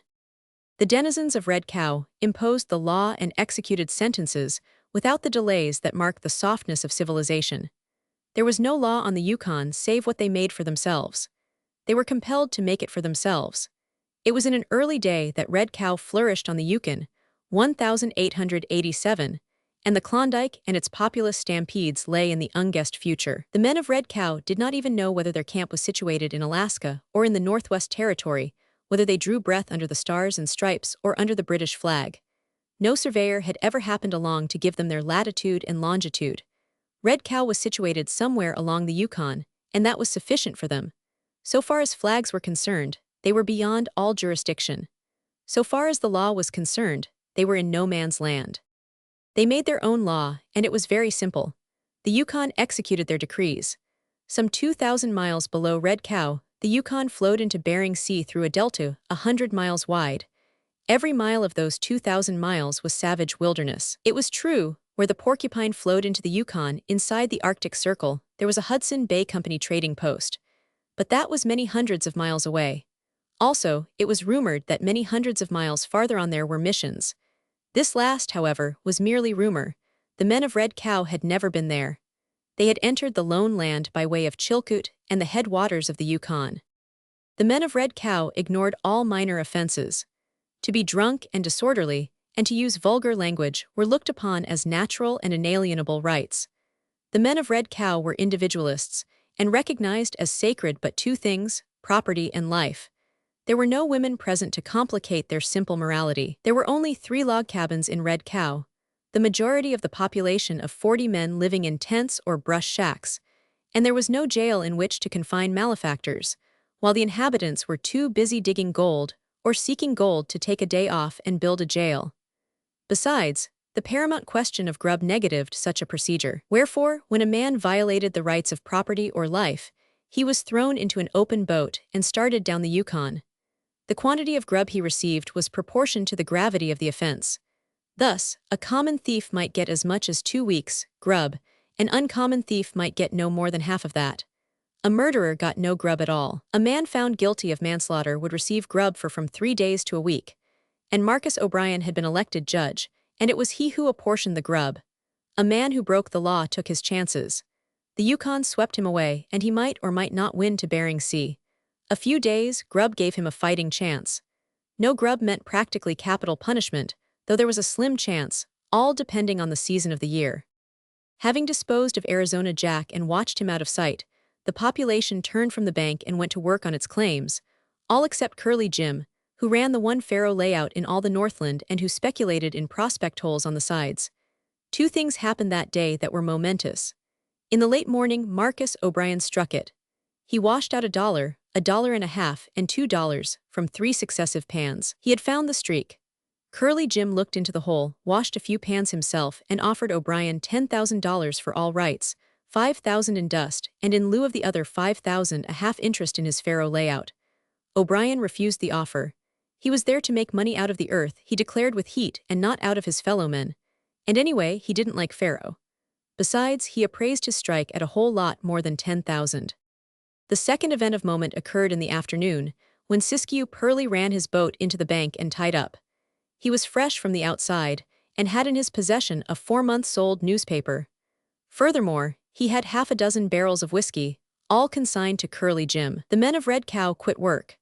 They sampled the whiskey, at $1 a drink, weighed out on Curly's scales, and they discussed the news. And all would have been well had not Curly Jim conceived a nefarious scheme, which was, namely, first to get Marcus O'Brien drunk, and next to buy his mind from him. The first half of the scheme worked beautifully. It began in the early evening, and by 9 o'clock O'Brien had reached the singing stage. He clung with one arm around Curly Jim's neck, and even essayed the late lamented Ferguson's song about the little birds. He considered he was quite safe in this. What of the fact that the only man in camp with artistic feelings was even then speeding down the Yukon on the breast of a 5-mile current? But the second half of the scheme failed to connect. No matter how much whiskey was poured down his neck, O'Brien could not be brought to realize that it was his bounden and friendly duty to sell his claim. He hesitated, it is true, and trembled now and again on the verge of giving in. Inside his muddled head, however, he was chuckling to himself. He was up to Curly Jim's game, and liked the hands that were being dealt him. The whiskey was good. It came out of one special barrel, and was about a dozen times better than that in the other 5 barrels. Siskiyou Pearly was dispensing drinks in the barroom to the remainder of the population of Red Cow, while O'Brien and Curly had out their business orgy in the kitchen. But there was nothing small about O'Brien. He went into the barroom, and returned with Muckluck Charlie and Percy Leclerc. "Business associates of mine, business associates," he announced with a broad wink to them and a guileless grin to Curly. "Always trust their judgment, always trust 'em. They're all right. Give 'em some fire water, Curly, and let's talk it over." This was ringing in. But Curly Jim, making a swift revaluation of the claim, and remembering that the last pan he washed had turned out $7, decided that it was worth the extra whiskey, even if it was selling in the other room at $1 a drink. "I'm not likely to consider," O'Brien was hiccuping to his 2 friends in the course of explaining to them the question at issue. "Who, me? Sell for $10,000? No indeed. I'll dig the gold myself, and then I'm goin' down to God's country, Southern California. That's the place for me to end my declinin' days, and then I'll start. As I said before, then I'll start. What did I say I was goin' to start?" "Ostrich Farm," Muckluck Charlie volunteered. "Sure, just what I'm goin' to start." O'Brien abruptly steadied himself and looked with awe at Muckluck Charlie. "How did you know? Never said so. Jess thought I said so. You're a min reader, Charlie. Let's have another." Curly Jim filled the glasses and had the pleasure of seeing $4 worth of whiskey disappear, $1 worth of which he punished himself. O'Brien insisted that he should drink as frequently as his guests. "Better take the money now," Leclerc argued. "Take you 2 years to dig it out the hole, and all that time you might be hatchin' teeny little baby ostriches and pulling feathers out the big ones." O'Brien considered the proposition and nodded approval. Curly Jim looked gratefully at Leclerc and refilled the glasses. "Hold on there," spluttered Muckluck Charlie, whose tongue was beginning to wag loosely and trip over itself. "As your father confessor, there I go as your brother, oh hell." He paused and collected himself for another start. "As your freen business freen, I should say I would suggest rather, I would take the liberty as it was to mention, I mean suggest that there may be more ostriches. Oh hell." He downed another glass and went on more carefully. "What I'm driven at is, what am I driven at?" He smote the side of his head sharply half a dozen times with the heel of his palm to shake up his ideas. "I got it," he cried jubilantly. "Supposin' there's slathers more'n $10,000 in that hole." O'Brien, who apparently was all ready to close the bargain, switched about. "Great," he cried, "splend idea, never thought of it all by myself." He took Muckluck Charlie warmly by the hand. "Good freen, good sight." He turned belligerently on Curly Jim. "Maybe $100,000 in that hole. You wouldn't rob your old freen, would you, Curly? Course you wouldn't. I know you better'n yourself, better'n yourself. Let's have another. We're good freen all of us, I say, all of us." And so it went. And so went the whiskey. And so went Curly Jim's hopes up and down. Now Leclerc argued in favor of immediate sale, and almost won the reluctant O'Brien over, only to lose him to the more brilliant counterargument of Muckluck Charlie. And again, it was Muckluck Charlie who presented convincing reasons for the sale and Percy Leclerc who held stubbornly back. A little later it was O'Brien himself who insisted on selling, while both friends, with tears and curses, strove to dissuade him. The more whiskey they downed, the more fertile of imagination they became. For one sober pro or con, they found a score of drunken ones, and they convinced one another so readily that they were perpetually changing sides in the argument. The time came when both Muckluck Charlie and Leclerc were firmly set upon the sale, and they gleefully obliterated O'Brien's objections as fast as he entered them. O'Brien grew desperate. He exhausted his last argument and sat speechless. He looked pleadingly at the friends who had deserted him. He kicked Muckluck Charlie's shins under the table, but that graceless hero immediately unfolded a new and most logical reason for the sale. Curly Jim got pen and ink and paper and wrote out the bill of sale. O'Brien sat with pen poised in hand. "Let's have one more," he pleaded. "One more before I sign away $100,000. Curly Jim filled the glasses triumphantly. O'Brien downed his drink and bent forward with wobbling pen to affix his signature. Before he had made more than a blot, he suddenly started up, impelled by the impact of an idea colliding with his consciousness. He stood upon his feet and swayed back and forth before them, reflecting in his startled eyes the thought process that was taking place behind. Then he reached his conclusion. A benevolent radiance suffused his countenance. He turned to the faro dealer, took his hand, and spoke solemnly. "Curly, you're my freen. There's my hand, shake. All man, I won't do it, won't sell, won't rob a freen. No son of a gun will ever have chance to say Marcus O'Brien robbed freen, cause freen was drunk. You're drunk, Curly, and I won't rob you." Jess had never thought it before. Don't know what the matter ith me, but never thought it before. Suppose, just suppose, Curly, my all freen, just suppose there ain't 10,000 in whole damn claim. You'd be robbed. No, sir, won't do it. Marcus O'Brien makes money out of the ground, not out of his freen s.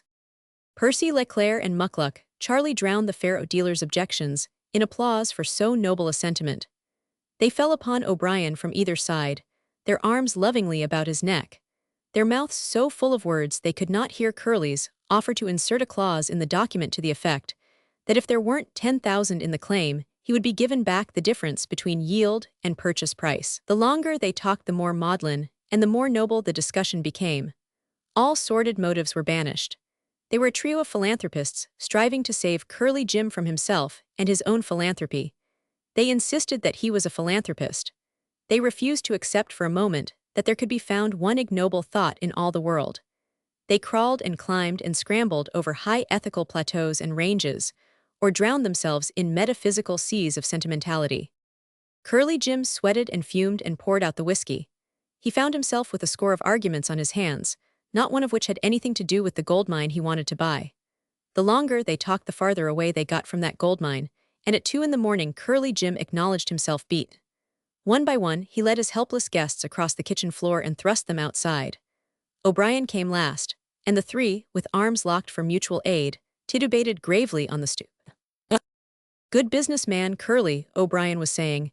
"Must say like your style, fine and generous, free-handed hospitality, credit to you, nothin' base and graspin' in your makeup, as I was sayin'."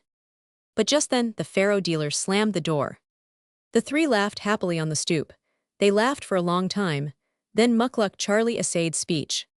"Funny laugh so hard, ain't what I want to say. My idea is. What wash it? Oh, got it. Funny how ideas slip. Elusive idea, chassin' elusive idea, great sport. Ever chase rabbits, Percy, my freen. I had dog, great rabbit dog. Wash his name, don't know name, never had no name, forget name, elusive name, chassin' elusive name, no idea, elusive idea, but got it. What I want to say was, oh hell." Thereafter there was silence for a long time. O'Brien slipped from their arms to a sitting posture on the stoop, where he slept gently. Muckluck Charlie chased the elusive idea through all the nooks and crannies of his drowning consciousness. Leclerc hung fascinated upon the delayed utterance. Suddenly the other's hand smote him on the back. "Got it," Muckluck Charlie cried in stentorian tones. The shock of the jolt broke the continuity of Leclerc's mental process. "How much to the pan?" he demanded. "Pan nothin'," Muckluck Charlie was angry. "Idea got it, got leg hold, ran it down." Leclerc's face took on a rapt, admiring expression, and again he hung upon the other's lips. "Oh hell," said Muckluck Charlie. At this moment the kitchen door opened for an instant, and Curly Jim shouted, "Go home." "Funny," said Muckluck Charlie. "Shame idea, very shame as mine, let's go home." They gathered O'Brien up between them and started. Muckluck Charlie began aloud the pursuit of another idea. Leclerc followed the pursuit with enthusiasm, but O'Brien did not follow it. He neither heard, nor saw, nor knew anything. He was a mere wobbling automaton, supported affectionately and precariously by his two business associates. They took the path down by the bank of the Yukon. Home did not lie that way, but the elusive idea did. Muckluck Charlie giggled over the idea that he could not catch for the edification of Leclerc. They came to where Siskiyou Pearlie's boat lay moored to the bank. The rope with which it was tied ran across the path to a pine stump. They tripped over it and went down, O'Brien underneath. A faint flash of consciousness lighted his brain. He felt the impact of bodies upon his and struck out madly for a moment with his fists. Then he went to sleep again. His gentle snore arose on the air, and Muckluck Charlie began to giggle. "New idea," he volunteered, "brand new idea. Jess caught it, no trouble at all, came right up and I patted it on the head, it's mine. Brian's drunk, beastly drunk. Shame damn shame lerm leschon, trash Pearlie's boat, put Brian in Pearlie's boat, cashed off let her go down Yukon. Brian wake up in mornin'. Current too strong can't row boat gainst current mush walk back. Come back matter en hatter, you and me headin' for tall timber. Learn leschon just shame learn leschon.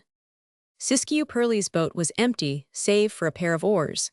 Its gunwale rubbed against the bank alongside of O'Brien. They rolled him over into it. Muckluck Charlie cast off the painter, and Leclerc shoved the boat out into the current. Then, exhausted by their labors, they lay down on the bank and slept. Next morning, all Red Cow knew of the joke that had been played on Marcus O'Brien. There were some tall bets as to what would happen to the two perpetrators when the victim arrived back. In the afternoon, a lookout was set, so that they would know when he was sighted. Everybody wanted to see him come in. But he didn't come, though they sat up till midnight. Nor did he come next day, nor the next. Red Cow never saw Marcus O'Brien again, and though many conjectures were entertained, no certain clue was ever gained to dispel the mystery of his passing. Only Marcus O'Brien knew, and he never came back to tell. He awoke next morning in torment. His stomach had been calcined by the inordinate quantity of whiskey he had drunk, and was a dry and raging furnace. His head ached all over, inside and out, and worse than that was the pain in his face.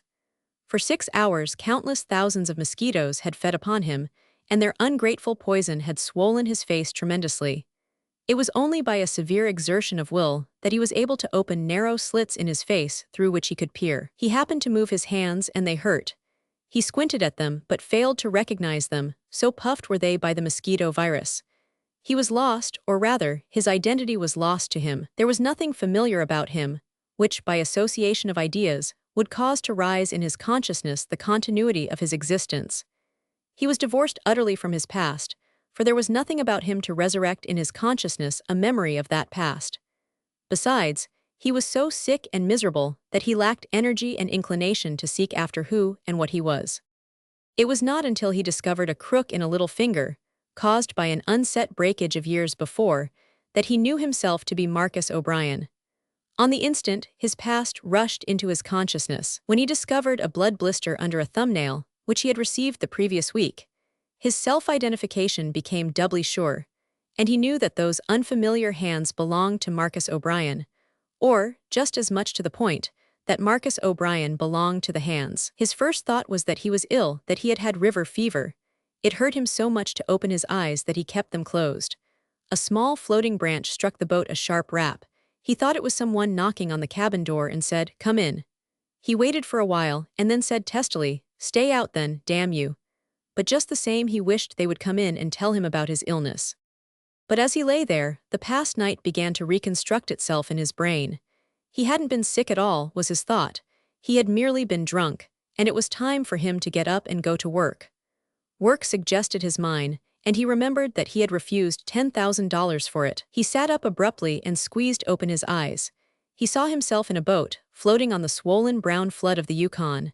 The spruce-covered shores and islands were unfamiliar. He was stunned for a time. He couldn't make it out. He could remember the last night's orgy, but there was no connection between that and his present situation.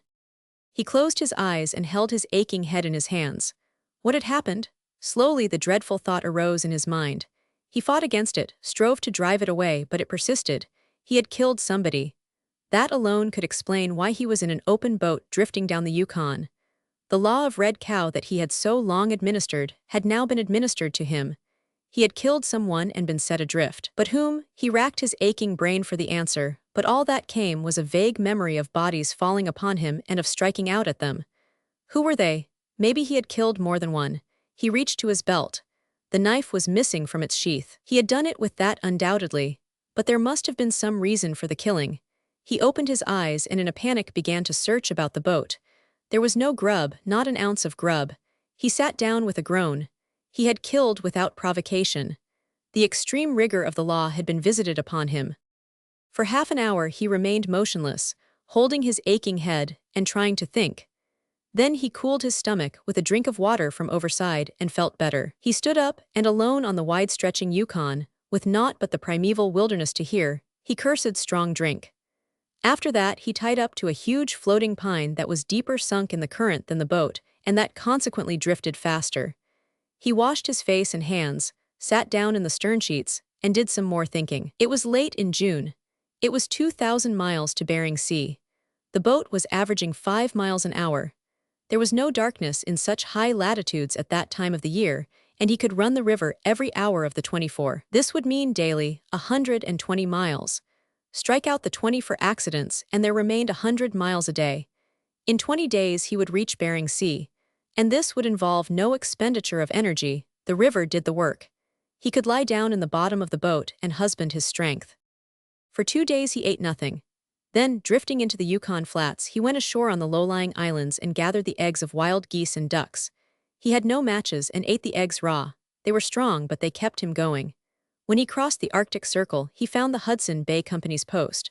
The brigade had not yet arrived from the Mackenzie, and the post was completely out of grub. He was offered wild duck eggs, but he informed them that he had a bushel of the same on the boat. He was also offered a drink of whiskey, which he refused with an exhibition of violent repugnance. He got matches, however, and after that he cooked his eggs. Toward the mouth of the river, headwinds delayed him, and he was 24 days on the egg diet. Unfortunately, while asleep he had drifted by both the missions of St. Paul and Holy Cross, and he could sincerely say, as he afterward did, that talk about missions on the Yukon was all humbug. There weren't any missions, and he was the man to know. Once on Bering Sea, he exchanged the egg diet for seal diet, and he never could make up his mind which he liked least. In the fall of the year, he was rescued by a United States revenue cutter, and the following winter he made quite a hit in San Francisco as a temperance lecturer. In this field, he found his vocation. "Avoid the bottle" is his slogan and battle cry. He manages subtly to convey the impression that in his own life a great disaster was wrought by the bottle. He has even mentioned the loss of a fortune that was caused by that hellbait of the devil, but behind that incident, his listeners feel the loom of some terrible and unguessed evil for which the bottle is responsible.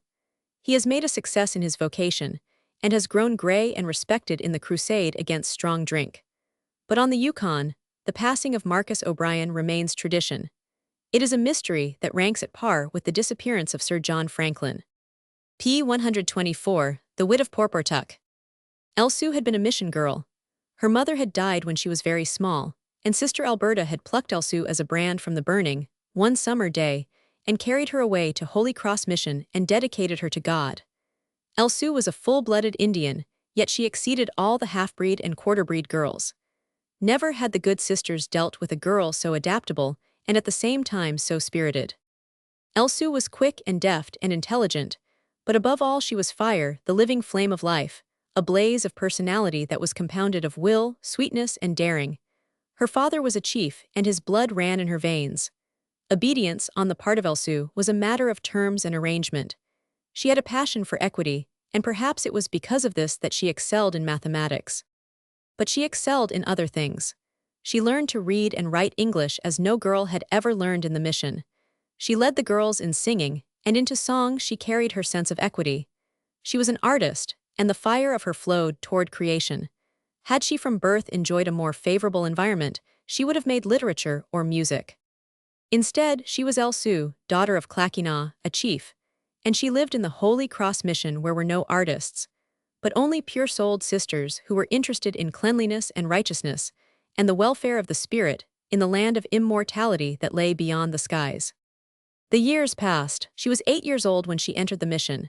She was 16, and the sisters were corresponding with their superiors in the order concerning the sending of Elsu to the United States to complete her education, when a man of her own tribe arrived at Holy Cross and had talked with her. Elsu was somewhat appalled by him. He was dirty.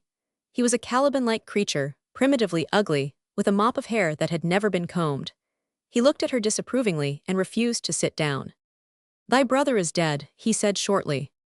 Elsu was not particularly shocked. She remembered little of her brother. "Thy father is an old man, and alone," the messenger went on. "His house is large and empty, and he would hear thy voice and look upon thee."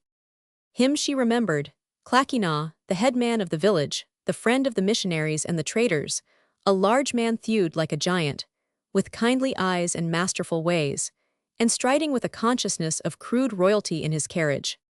"Tell him that I will come," was Elsu's answer. Much to the despair of the sisters, the brand plucked from the burning went back to the burning. All pleading with Elsu was vain. There was much argument, expostulation, and weeping. Sister Alberta even revealed to her the project of sending her to the United States. Elsu stared wide-eyed into the golden vista thus opened up to her and shook her head. In her eyes persisted another vista. It was the mighty curve of the Yukon at Tanana Station, with the St. George Mission on one side and the trading post on the other, and midway between the Indian village and a certain large log house where lived an old man tended upon by slaves. All dwellers on the Yukon bank for twice 1,000 miles knew the large log house, the old man and the tending slaves, and well did the sisters know the house, its unending revelry, its feasting and its fun. So there was weeping at Holy Cross when Elsu departed.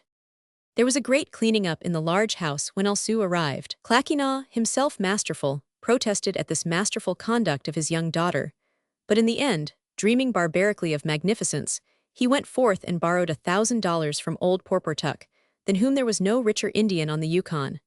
Also, Clackinaw ran up a heavy bill at the trading post. Elsu recreated the large house. She invested it with new splendor, while Clackinaw maintained its ancient traditions of hospitality and revelry. All this was unusual for a Yukon Indian, but Clackinaw was an unusual Indian. Not alone did he like to render inordinate hospitality, but what of being a chief and of acquiring much money, he was able to do it. In the primitive trading days he had been a power over his people, and he had dealt profitably with the white trading companies. Later on, with Porportuk, he had made a gold strike on the Koyokuk River. Clackinaw was by training and nature an aristocrat. Porportuk was bourgeois, and Porportuk bought him out of the gold mine. Porportuk was content to plod and accumulate. Clackinaw went back to his large house and proceeded to spend. Porportuk was known as the richest Indian in Alaska. Clackinaw was known as the whitest. Porportuk was a moneylender and a usurer. Clackinaw was an anachronism, a medieval ruin, a fighter and a feaster, happy with wine and song. Elsu adapted herself to the large house and its ways as readily as she had adapted herself to Holy Cross Mission and its ways. She did not try to reform her father and direct his footsteps toward God. It is true, she reproved him when he drank overmuch and profoundly, but that was for the sake of his health and the direction of his footsteps on solid earth. The latchstring to the large house was always out. What with the coming and the going, it was never still. The rafters of the great living room shook with the roar of wassail and of song. At tables sat men from all the world and chiefs from distant tribes, Englishmen and colonials, lean Yankee traders and rotund officials of the great companies, cowboys from the western ranges, sailors from the sea, hunters and dog-mushers of a score of nationalities. Elsu drew breath in a cosmopolitan atmosphere. She could speak English as well as she could her native tongue, and she sang English songs and ballads. The passing Indian ceremonials she knew, and the perishing traditions. The tribal dress of the daughter of a chief she knew how to wear upon occasion, but for the most part she dressed as white women dress. Not for nothing was her needlework at the mission and her innate artistry. She carried her clothes like a white woman, and she made clothes that could be so carried. In her way she was as unusual as her father, and the position she occupied was as unique as his. She was the one Indian woman who was the social equal with the several white women at Tanana Station. She was the one Indian woman to whom white men honorably made proposals of marriage, and she was the one Indian woman whom no white man ever insulted. For Elsu was beautiful, not as white women are beautiful, not as Indian women are beautiful. It was the flame of her that did not depend upon feature, that was her beauty. So far as mere line and feature went, she was the classic Indian type. The black hair and the fine bronze were hers, and the black eyes, brilliant and bold, keen as swordlight, proud. And hers the delicate eagle nose with the thin, quivering nostrils, the high cheekbones that were not broad apart, and the thin lips that were not too thin. But over all and through all poured the flame of her, the unanalyzable something that was fire, and that was the soul of her, that lay mellow-warm or blazed in her eyes, that sprayed the cheeks of her, that distended the nostrils, that curled the lips, or, when the lip was in repose, that was still there in the lip palpitant with its presence. And Elsu had wit, rarely sharp to hurt, yet quick to search out forgivable weakness. The laughter of her mind played like lambent flame over all about her, and from all about her arose answering laughter. Yet she was never the center of things. This she would not permit. The large house, and all of which it was significant, was her father's, and through it to the last moved his heroic figure, host, master of the revels and giver of the law. It is true, as the strength oozed from him, that she caught up responsibilities from his failing hands. But in appearance he still ruled, dozing, oft-times at the board, a bacchanalian ruin, yet in all seeming the ruler of the feast. And through the large house moved the figure of Porportuk, ominous, with shaking head, coldly disapproving, paying for it all. Not that he really paid, for he compounded interest in weird ways, and year by year absorbed the properties of Clackina. Porportuk once took it upon himself to chide Elsu upon the wasteful way of life in the large house. It was when he had about absorbed the last of Clackina's wealth, but he never ventured so to chide again. Elsu, like her father, was an aristocrat, as disdainful of money as he, and with an equal sense of honor as finely strung. Porportuk continued grudgingly to advance money, and ever the money flowed in golden foam away. Upon one thing Elsu was resolved: her father should die as he had lived. There should be for him no passing from high to low, no diminution of the revels, no lessening of the lavish hospitality.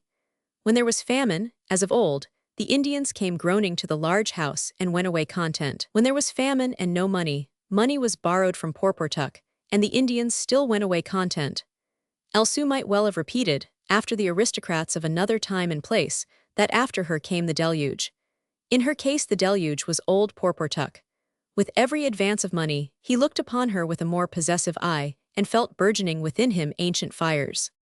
But Elsu had no eyes for him, nor had she eyes for the white men who wanted to marry her at the mission with ring and priest and book.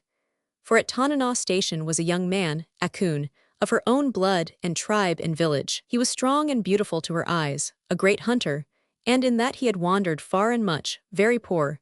He had been to all the unknown wastes and places. He had journeyed to Sitka and to the United States. He had crossed the continent to Hudson Bay and back again, and as seal hunter on a ship he had sailed to Siberia and for Japan. When he returned from the gold strike in Klondike he came, as was his wont, to the large house to make report to old Clackina of all the world that he had seen, and there he first saw Elsu, 3 years back from the mission. Thereat, Akun wandered no more. He refused a wage of $20 a day as pilot on the big steamboats. He hunted some and fished some, but never far from Tanana station, and he was at the large house often and long. And Elsu measured him against many men and found him good. He sang songs to her, and was ardent and glowed until all Tanana station knew he loved her. And Porportuk but grinned and advanced more money for the upkeep of the large house. Then came the death table of Clackina. He sat at feast, with death in his throat that he could not drown with wine. And laughter and joke and song went around, and Akun told a story that made the rafters echo. There were no tears or sighs at that table. It was no more than fit that Clackina should die as he had lived, and none knew this better than Elsu, with her artist sympathy. The old roistering crowd was there, and as of old, 3 frostbitten sailors were there, fresh from the long traverse from the Arctic, survivors of a ship's company of 74. At Clackina's back were 4 old men, all that were left him of the slaves of his youth. With rheumy eyes they saw to his needs, with palsied hands filling his glass or striking him on the back between the shoulders when death stirred and he coughed and gasped. It was a wild night, and as the hours passed and the fun laughed and roared along, death stirred more restlessly in Clackina's throat. Then it was that he sent for Porportuk. And Porportuk came in from the outside frost to look with disapproving eyes upon the meat and wine on the table for which he had paid. But as he looked down the length of flushed faces to the far end and saw the face of Elsu, the light in his eyes flared up, and for a moment the disapproval vanished. Place was made for him at Clackina's side, and a glass placed before him. Clackina with his own hands filled the glass with fervent spirits. "Drink," he cried, "is it not good?" And Porportuk's eyes watered as he nodded his head and smacked his lips. "When, in your own house, have you had such drink?" Clackina demanded. "I will not deny that the drink is good to this old throat of mine," Porportuk made answer, and hesitated for the speech to complete the thought. "But it costs overmuch," Clackina roared, completing it for him. Porportuk winced at the laughter that went down the table. His eyes burned malevolently. "We were boys together of the same age," he said. "In your throat is death, I am still alive and strong."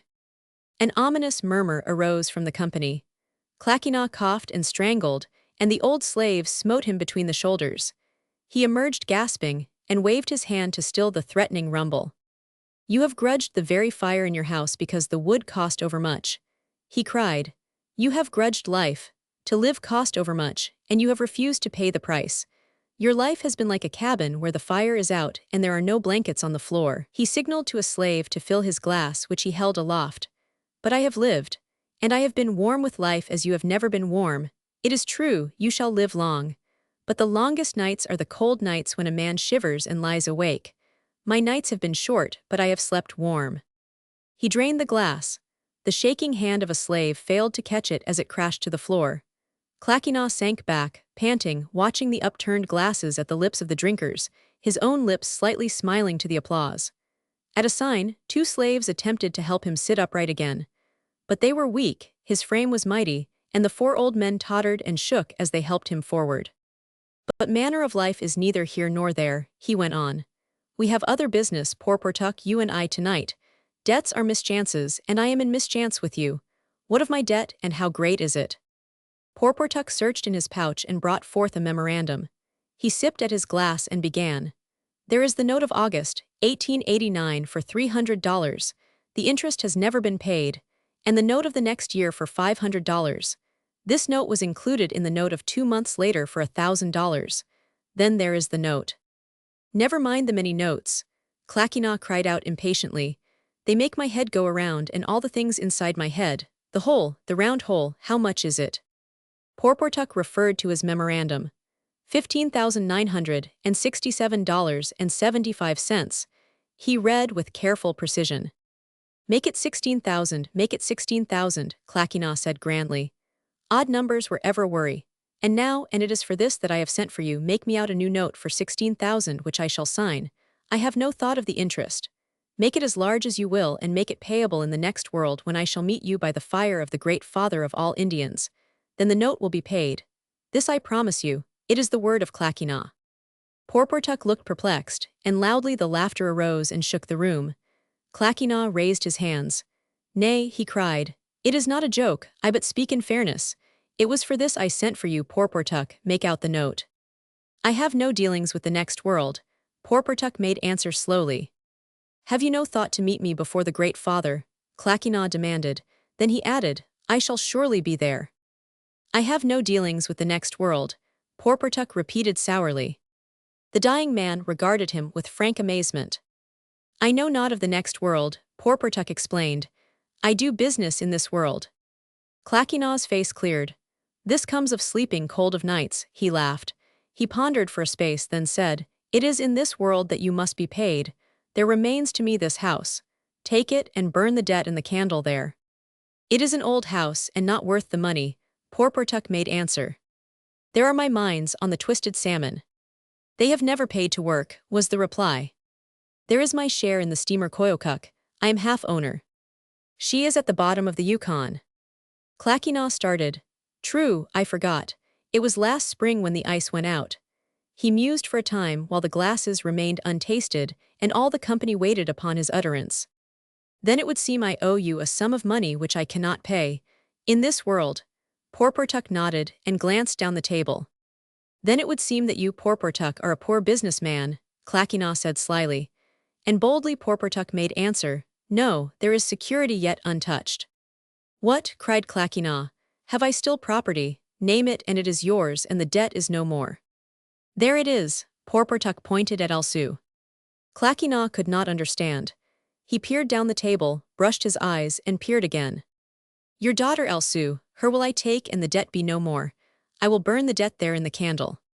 Clackinaw's great chest began to heave. Ho ho, a joke ho ho ho, he laughed homerically. And with your cold bed and daughters old enough to be the mother of Elsu, ho ho ho, he began to cough and strangle and the old slaves smote him on the back. Ho ho, he began again and went off into another paroxysm. Porportuk waited patiently, sipping from his glass and studying the double row of faces down the board. It is no joke, he said finally. My speech is well meant. Clackinaw sobered and looked at him, then reached for his glass but could not touch it. A slave passed it to him, and glass and liquor he flung into the face of Porportuk. Turn him out, Clackinaw thundered to the waiting table that strained like a pack of hounds in leash, and roll him in the snow. As the mad riot swept past him and out of doors, he signaled to the slaves, and the 4 tottering old men supported him on his feet as he met the returning revelers, upright, glass in hand, pledging them a toast to the short night when a man sleeps warm. It did not take long to settle the estate of Clackina. Tommy, the little Englishman, clerk at the trading post, was called in by Elsu to help. There was nothing but debts, notes overdue, mortgaged properties, and properties mortgaged but worthless. Notes and mortgages were held by Porportuk. Tommy called him a robber many times as he pondered the compounding of the interest. "Is it a debt, Tommy?" Elsu asked. "It is a robbery," Tommy answered. "Nevertheless, it is a debt," she persisted. The winter wore away, and the early spring, and still the claims of Porportuk remained unpaid. He saw Elsu often and explained to her at length, as he had explained to her father, the way the debt could be cancelled. Also, he brought with him old medicine men, who elaborated to her the everlasting damnation of her father if the debt were not paid. One day, after such an elaboration, Elsu made final announcement to Porportuk. "I shall tell you two things," she said. "First, I shall not be your wife. Will you remember that? Second, you shall be paid the last cent of the $16,000.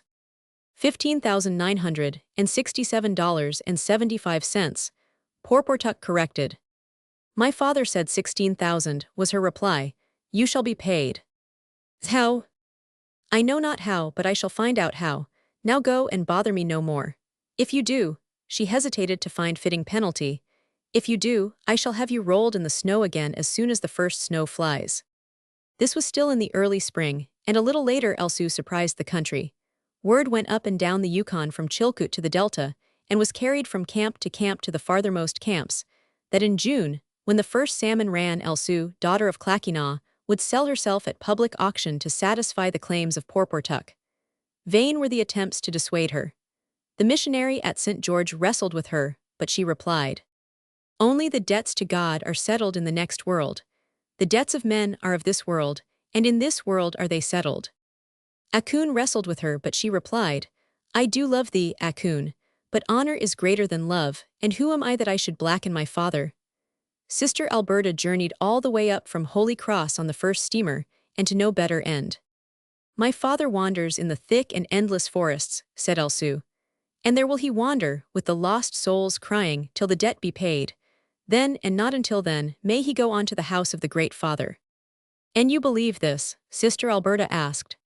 "I do not know," Elsu made answer. "It was my father's belief."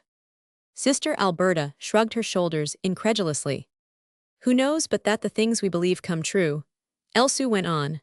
"Why not? The next world to you may be heaven and harps. Because you have believed heaven and harps, to my father the next world may be a large house where he will sit always at table feasting with God." "And you," Sister Alberta asked, "what is your next world?" Elsu hesitated but for a moment. "I should like a little of both," she said. "I should like to see your face as well as the face of my father." The day of the auction came. Tanana Station was populous. As was their custom, the tribes had gathered to await the salmon run, and in the meantime spent the time in dancing and frolicking, trading and gossiping. Then there was the ordinary sprinkling of white adventurers, traders, and prospectors, and in addition, a large number of white men who had come because of curiosity or interest in the affair. It had been a backward spring, and the salmon were late in running. This delay but keyed up the interest. Then, on the day of the auction, the situation was made tense by Akun. He arose and made public and solemn announcement that whosoever bought Elsu would forthwith and immediately die. He flourished the Winchester in his hand to indicate the manner of the taking off. Elsu was angered thereat, but he refused to speak with her, and went to the trading post to lay in extra ammunition. The first salmon was caught at 10 o'clock in the evening, and at midnight the auction began. It took place on top of the high bank alongside the Yukon. The sun was due north just below the horizon, and the sky was lurid red. A great crowd gathered about the table, and the two chairs that stood near the edge of the bank. To the fore were many white men and several chiefs. And most prominently to the fore, rifle in hand, stood Akun. Tommy, at Elsu's request, served as auctioneer, but she made the opening speech and described the goods about to be sold. She was in native costume, in the dress of a chief's daughter, splendid and barbaric, and she stood on a chair, that she might be seen to advantage. "Who will buy a wife?" she asked. "Look at me. I am 20 years old and a maid. I will be a good wife to the man who buys me. If he is a white man, I shall dress in the fashion of white women. If he is an Indian, I shall dress as—" She hesitated a moment. "A squaw. I can make my own clothes and sew and wash and mend. I was taught for 8 years to do these things at Holy Cross Mission. I can read and write English, and I know how to play the organ. Also, I can do arithmetic and some algebra a little. I shall be sold to the highest bidder, and to him I will make out a bill of sale of myself. I forgot to say that I can sing very well and that I have never been sick in my life.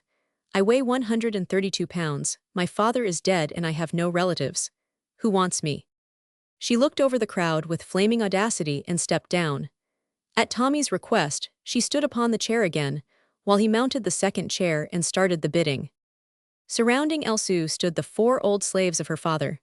They were age-twisted and palsied, faithful to their meat, a generation out of the past that watched unmoved the antics of younger life. In the front of the crowd were several El Dorado and Bonanza kings from the upper Yukon, and beside them, on crutches, swollen with scurvy, were 2 broken prospectors. From the midst of the crowd, thrust out by its own vividness, appeared the face of a wild-eyed squaw from the remote regions of the upper Tanana. A strayed Sitkan from the coast stood side by side with a stick from Lake Labarge, and beyond, a half-dozen French-Canadian voyageurs, grouped by themselves. From afar came the faint cries of myriads of wildfowl on the nesting grounds. Swallows were skimming up overhead from the placid surface of the Yukon, and robins were singing. The oblique rays of the hidden sun shot through the smoke, high dissipated from forest fires 1,000 miles away, and turned the heavens to somber red, while the earth shone red in the reflected glow. This red glow shone in the faces of all, and made everything seem unearthly and unreal. The bidding began slowly. The Sitkan, who was a stranger in the land and who had arrived only half an hour before, offered $100 in a confident voice, and was surprised when Akun turned threateningly upon him with the rifle. The bidding dragged. An Indian from the Tazakakat, a pilot, bid $150, and after some time a gambler who had been ordered out of the upper country raised the bid to $200. Elsu was saddened, her pride was hurt, but the only effect was that she flamed more audaciously upon the crowd. There was a disturbance among the onlookers as Porportuk forced his way to the front. $500. He bid in a loud voice, then looked about him proudly to note the effect.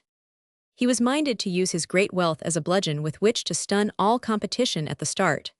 But one of the voyageurs, looking on Elsu with sparkling eyes, raised the bid 100. 700, Porportuk returned promptly. And with equal promptness came the 800 of the voyageur. Then Porportuk swung his club again. 1200, he shouted. With a look of poignant disappointment, the voyageur succumbed. There was no further bidding. Tommy worked hard but could not elicit a bid. Elsu spoke to Porportuk. It were good, Porportuk, for you to weigh well your bid. Have you forgotten the thing I told you, that I would never marry you? It is a public auction, he retorted. I shall buy you with a bill of sale. I have offered $1,200, you come cheap. Too damn cheap, Tommy cried. What if I am auctioneer? That does not prevent me from bidding. I'll make it 1,300. 1,400, from Porportuk. I'll buy you in to be my sister, Tommy whispered to Elsu, then called aloud, 1,500. At 2,000, one of the El Dorado kings took a hand, and Tommy dropped out. A third time Porportuk swung the club of his wealth, making a clean raise of $500. But the El Dorado king's pride was touched. No man could club him, and he swung back another 500. Elsu stood at 3,000. Porportuk made it 3,500, and gasped when the El Dorado king raised it $1,000. Porportuk again raised it 500, and again gasped when the king raised 1,000 more. Porportuk became angry. His pride was touched, his strength was challenged, and with him strength took the form of wealth. He would not be ashamed for weakness before the world. Elsu became incidental. The savings and scrimpings from the cold nights of all his years were ripe to be squandered. Elsu stood at 6,000. He made it 7,000. And then, in $1,000 bids, as fast as they could be uttered, her price went up. At 14,000 the 2 men stopped for breath. Then the unexpected happened. A still heavier club was swung. In the pause that ensued, the gambler, who had scented a speculation and formed a syndicate with several of his fellows, bid $16,000. 17,000, Porportuk said weakly. 18,000, said the king. Porportuk gathered his strength. 20,000. The syndicate dropped out. The El Dorado king raised 1,000 and Porportuk raised back. And as they bid, Akun turned from one to the other, half menacingly, half curiously, as though to see what manner of man it was that he would have to kill. When the king prepared to make his next bid, Akun having pressed closer, the king first loosed the revolver at his hip, then said, 23,000. 24,000, said Porportuk. He grinned viciously, for the certitude of his bidding had at last shaken the king. The latter moved over close to Elsu. He studied her carefully for a long while. And 500, he said at last. 25,000, came Porportuk's raise. The king looked for a long space and shook his head. He looked again and said reluctantly, and 500. 26,000, Porportuk snapped. The king shook his head and refused to meet Tommy's pleading eye. In the meantime, Akun had edged close to Porportuk. Elsu's quick eye noted this, and while Tommy wrestled with the Eldorado king for another bid, she bent and spoke in a low voice in the ear of a slave. And while Tommy's going dominated the air, the slave went up to Akun and spoke in a low voice in his ear. Akun made no sign that he had heard, though Elsu watched him anxiously. Gone, Tommy's voice rang out. To Porportuk for $26,000. Porportuk glanced uneasily at Akun. All eyes were centered upon Akun, but he did nothing. Let the scales be brought, said Elsu. I shall make payment at my house, said Porportuk. Let the scales be brought, Elsu repeated. Payment shall be made here where all can see. So the gold scales were brought from the trading post, while Porportuk went away and came back with a man at his heels, on whose shoulders was a weight of gold dust in moosehide sacks. Also, at Porportuk's back, walked another man with a rifle, who had eyes only for Akun. Here are the notes and mortgages, said Porportuk, for $15,967.75. Elsu received them into her hands and said to Tommy, let them be reckoned as 16,000. There remains $10,000 to be paid in gold, Tommy said. Porportuk nodded and untied the mouths of the sacks. Elsu, standing at the edge of the bank, tore the papers to shreds and sent them fluttering out over the Yukon. The weighing began but halted. Of course, at $17, Porportuk had said to Tommy, as he adjusted the scales. At $16, Elsu said sharply. It is the custom of all the land to reckon gold at $17 for each ounce, Porportuk replied. And this is a business transaction. Elsu laughed. It is a new custom, she said. It began this spring. Last year and the years before it was $16 an ounce. When my father's debt was made, it was $16. When he spent at the store the money he got from you, for 1 ounce he was given $16 worth of flour, not 17. Wherefore shall you pay for me at 16 and not at 17? Porportuk grunted and allowed the weighing to proceed. Weigh it in 3 piles, Tommy, she said. $1,000 here, 3,000 here, and here 6,000. It was slow work, and while the weighing went on, Akun was closely watched by all. He but waits till the money is paid, one said, and the word went around and was accepted, and they waited for what Akun should do when the money was paid. And Porportuk's man with the rifle waited and watched Akun. The weighing was finished, and the gold dust lay on the table in 3 dark yellow heaps. There is a debt of my father to the company for $3,000, said Elsu. Take it, Tommy, for the company, and here are 4 old men, Tommy, you know them, and here is $1,000. Take it, and see that the old men are never hungry and never without tobacco. Tommy scooped the gold into separate sacks. $6,000 remained on the table. Elsu thrust the scoop into the heap, and with a sudden turn, whirled the contents out and down to the Yukon in a golden shower. Porportuk seized her wrist as she thrust the scoop a second time into the heap. It is mine, she said calmly. Porportuk released his grip, but he gritted his teeth and scowled darkly as she continued to scoop the gold into the river till none was left. The crowd had eyes for naught but Akun, and the rifle of Porportuk's man lay across the hollow of his arm, the muzzle directed at Akun a yard away, the man's thumb on the hammer. But Akun did nothing. Make out the bill of sale, Porportuk said grimly. And Tommy made out the till of sale, wherein all right and title in the woman Elsu was vested in the man Porportuk. Elsu signed the document, and Porportuk folded it and put it away in his pouch. Suddenly his eyes flashed, and in sudden speech he addressed Elsu. But it was not your father's debt, he said. What I paid was the price for you. Your sale is business of today and not of last year and the years before. The ounces paid for you will buy at the post today $17 of flour, and not 16. I have lost $1 on each ounce. I have lost $625. Elsu thought for a moment and saw the error she had made. She smiled and then she laughed. You are right, she laughed, I made a mistake. But it is too late. You have paid and the gold is gone. You did not think quick, it is your loss. Your wit is slow these days, Porportuk, you are getting old. He did not answer. He glanced uneasily at Akun and was reassured. His lips tightened and a hint of cruelty came into his face. Come, he said, we will go to my house. Do you remember the 2 things I told you in the spring? Elsu asked, making no movement to accompany him. My head would be full with the things women say, did I heed them? He answered. I told you that you would be paid, Elsu went on carefully, and I told you that I would never be your wife. But that was before the bill of sale. Porportuk crackled the paper between his fingers inside the pouch. I have bought you before all the world. You belong to me. You will not deny that you belong to me. I belong to you, Elsu said steadily. I owned you. You own me. Porportuk's voice rose slightly and triumphantly. As a dog, I own you. As a dog you own me, Elsu continued calmly. But Porportuk, you forget the thing I told you. Had any other man bought me, I should have been that man's wife. I should have been a good wife to that man. Such was my will.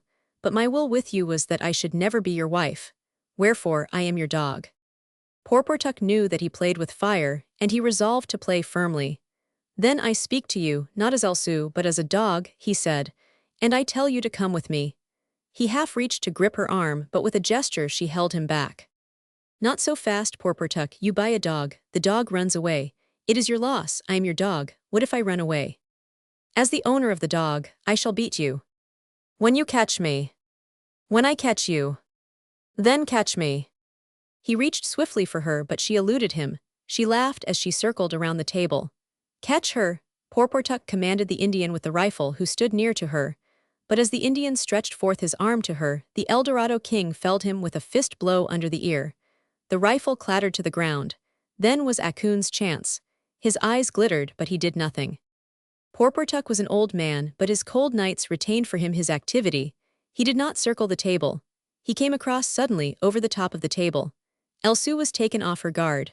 She sprang back with a sharp cry of alarm, and Porportuk would have caught her had it not been for Tommy. Tommy's leg went out, Porportuk tripped and pitched forward on the ground. Elsu got her start. Then catch me, she laughed over her shoulder as she fled away. She ran lightly and easily, but Porportuk ran swiftly and savagely. He outran her. In his youth he had been swiftest of all the young men, but Elsu dodged in a willowy, elusive way. Being in native dress, her feet were not cluttered with skirts, and her pliant body curved a flight that defied the gripping fingers of Porportuk. With laughter and tumult, the great crowd scattered out to see the chase. It led through the Indian encampment, and ever dodging, circling, and reversing, Elsu and Porportuk appeared and disappeared among the tents. Elsu seemed to balance herself against the air with her arms, now one side, now on the other, and sometimes her body, too, leaned out upon the air far from the perpendicular as she achieved her sharpest curves. And Porportuk, always a leap behind, or a leap this side or that, like a lean hound strained after her. They crossed the open ground beyond the encampment and disappeared in the forest. Tanana Station waited their reappearance, and long and vainly it waited. In the meantime Akun ate and slept, and lingered much at the steamboat landing, deaf to the rising resentment of Tanana Station in that he did nothing. 24 hours later Porportuk returned. He was tired and savage.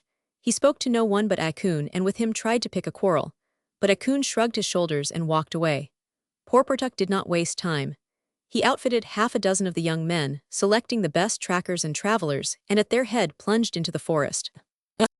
Next day the steamer Seattle, bound up river, pulled into the shore and wooded up.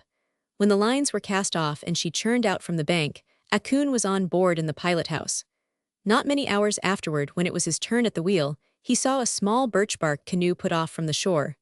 There was only one person in it. He studied it carefully, put the wheel over, and slowed down. The captain entered the pilot house. "What's the matter?" he demanded. "The water's good." Akun grunted. He saw a larger canoe leaving the bank, and in it were a number of persons. As the Seattle lost headway, he put the wheel over some more. The captain fumed. "It's only a squaw," he protested. Akun did not grunt. He was all eyes for the squaw and the pursuing canoe. In the latter, 6 paddles were flashing, while the squaw paddled slowly. "You'll be aground," the captain protested, seizing the wheel. But Akun countered his strength on the wheel and looked him in the eyes. The captain slowly released the spokes. "Queer beggar," he sniffed to himself. Akun held the Seattle on the edge of the shoal water and waited till he saw the squaw's fingers clutch the forward rail. Then he signaled for full speed ahead and ground the wheel over. The large canoe was very near, but the gap between it and the steamer was widening. The squaw laughed and leaned over the rail. "Then catch me, Porportuk," she cried. Akun left the steamer at Fort Yukon. He outfitted a small poling boat and went up the Porcupine River, and with him went Elsu. It was a weary journey, and the way led across the backbone of the world, but Akun had traveled it before. When they came to the headwaters of the Porcupine, they left the boat and went on foot across the Rocky Mountains. Akun greatly liked to walk behind Elsu and watch the movements of her. There was a music in it that he loved. And especially, he loved the well-rounded calves in their sheaths of soft-tanned leather, the slim ankles, and the small moccasined feet that were tireless through the longest days. "You are light as air," he said, looking up at her. "It is no labor for you to walk. You almost float, so lightly do your feet rise and fall. You are like a deer, Elsu, you are like a deer, and your eyes are like deer's eyes, sometimes when you look at me, or when you hear a quick sound and wonder if it be danger that stirs. Your eyes are like a deer's eyes now as you look at me." And Elsu, luminous and melting, bent and kissed Akun. "When we reach the Mackenzie, we will not delay," Akun said later. "We will go south before the winter catches us. We will go to the sunlands where there is no snow, but we will return. I have seen much of the world, and there is no land like Alaska, no sun like our sun, and the snow is good after the long summer." "And you will learn to read," said Elsu. And Akun said, "I will surely learn to read." But there was delay when they reached the Mackenzie. They fell in with a band of Mackenzie Indians, and hunting, Akun was shot by accident. The rifle was in the hands of a youth. The bullet broke Akun's right arm and, ranging farther, broke 2 of his ribs. Akun knew rough surgery, while Elsu had learned some refinements at Holy Cross. The bones were finally set, and Akun lay by the fire for them to knit. Also, he lay by the fire so that the smoke would keep the mosquitoes away. Then it was that Porportuk with his 6 young men arrived. Akun groaned in his helplessness and made appeal to the Mackenzies. But Porportuk made demand, and the Mackenzies were perplexed. Porportuk was for seizing upon Elsu, but this they would not permit. Judgment must be given, and as it was an affair of man and woman, the council of the old men was called. That warm judgment might not be given by the young men, who were warm of heart. The old men sat in a circle about the smudge fire. Their faces were lean and wrinkled, and they gasped and panted for air. The smoke was not good for them.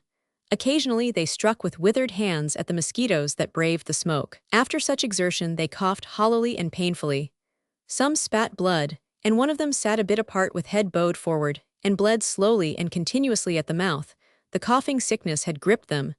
They were as dead men, their time was short. It was a judgment of the dead. "And I paid for her a heavy price," Porportuk concluded his complaint. "Such a price you have never seen. Sell all that is yours, sell your spears and arrows and rifles, sell your skins and furs, sell your tents and boats and dogs, sell everything, and you will not have maybe $1,000. Yet did I pay for the woman, Elsu, 26 times the price of all your spears and arrows and rifles, your skins and furs, your tents and boats and dogs. It was a heavy price." The old men nodded gravely, though their weazened eyelets widened with wonder that any woman should be worth such a price. The one that bled at the mouth wiped his lips. "Is it true talk?" he asked each of Porportuk's 6 young men, and each answered that it was true. "Is it true talk?" he asked Elsu, and she answered, "It is true." "But Porportuk has not told that he is an old man," Akun said, "and that he has daughters older than Elsu." "It is true, Porportuk is an old man," said Elsu. "It is for Porportuk to measure the strength his age," said he who bled at the mouth. "We be old men. Behold, age is never so old as youth would measure it." And the circle of old men champed their gums, and nodded approvingly and coughed. "I told him that I would never be his wife," said Elsu. "Yet you took from him 26 times all that we possess," asked a one-eyed old man. Elsu was silent. "It is true," and his one eye burned and bored into her like a fiery gimlet. "It is true," she said. "But I will run away again," she broke out passionately, a moment later. "Always will I run away." That is for Porportuk to consider, said another of the old men. It is for us to consider the judgment. What price did you pay for her? Was demanded of Akun. No price did I pay for her, he answered. She was above price. I did not measure her in gold dust, nor in dogs and tents and furs. The old men debated among themselves and mumbled in undertones. These old men are ice, Akun said in English. I will not listen to their judgment, Porportuk. If you take Elsu, I will surely kill you. The old men ceased and regarded him suspiciously. We do not know the speech you make, one said. He but said that he would kill me, Porportuk volunteered. So it were well to take from him his rifle, and to have some of your young men sit by him, that he may not do me hurt. He is a young man, and what are broken bones to youth? Akun, lying helpless, had rifle and knife taken from him, and to either side of his shoulders sat young men of the Mackenzies. The one-eyed old man arose and stood upright. We marvel at the price paid for one mere woman, he began, but the wisdom of the price is no concern of ours. We are here to give judgment, and judgment we give. We have no doubt. It is known to all that Porportuk paid a heavy price for the woman Elsu. Wherefore does the woman Elsu belong to Porportuk and none other? He sat down heavily and coughed. The old men nodded and coughed. I will kill you, Akun cried in English. Porportuk smiled and stood up. You have given true judgment, he said to the council, and my young men will give to you much tobacco. Now let the woman be brought to me. Akun gritted his teeth. The young men took Elsu by the arms. She did not resist and was led, her face a sullen flame, to Porportuk. Sit there at my feet till I have made my talk, he commanded. He paused a moment. It is true, he said. I am an old man, yet can I understand the ways of youth. The fire has not all gone out of me, yet am I no longer young, nor am I minded to run these old legs of mine through all the years that remain to me. Elsu can run fast and well. She is a dear. This I know, for I have seen and run after her. It is not good that a wife should run so fast. I paid for her a heavy price, yet does she run away from me. Akun paid no price at all, yet does she run to him. When I came among you people of the Mackenzie, I was of one mind. As I listened in the council and thought of the swift legs of Elsu, I was of many minds. Now am I of one mind again, but it is a different mind from the one I brought to the council. Let me tell you my mind. When a dog runs once away from a master, it will run away again. No matter how many times it is brought back, each time it will run away again. When we have such dogs, we sell them. Elsu is like a dog that runs away. I will sell her. Is there any man of the council that will buy? The old men coughed and remained silent. Akun would buy, Porportuk went on, but he has no money. Wherefore I will give Elsu to him, as he said, without price. Even now will I give her to him. Reaching down, he took Elsu by the hand and led her across the space to where Akun lay on his back. She has a bad habit, Akun, he said, seating her at Akun's feet. As she has run away from me in the past, in the days to come she may run away from you. But there is no need to fear that she will ever run away, Akun. I shall see to that. Never will she run away from you. This is the word of Porportuk. She has great wit. I know, for often has it bitten into me. Yet am I minded myself to give my wit play for once. And by my wit will I secure her to you, Akun. Stooping, Porportuk crossed Elsu's feet, so that the instep of one lay over that of the other. And then, before his purpose could be divined, he discharged his rifle through the two ankles. As Akun struggled to rise against the weight of the young men, there was heard the crunch of the broken bone rebroken. It is just, said the old men, one to another. Elsu made no sound. She sat and looked at her shattered ankles, on which she would never walk again. My legs are strong, Elsu, Akun said, but never will they bear me away from you. Elsu looked at him, and for the first time in all the time he had known her, Akun saw tears in her eyes. Your eyes are like deer's eyes, Elsu, he said. Is it just?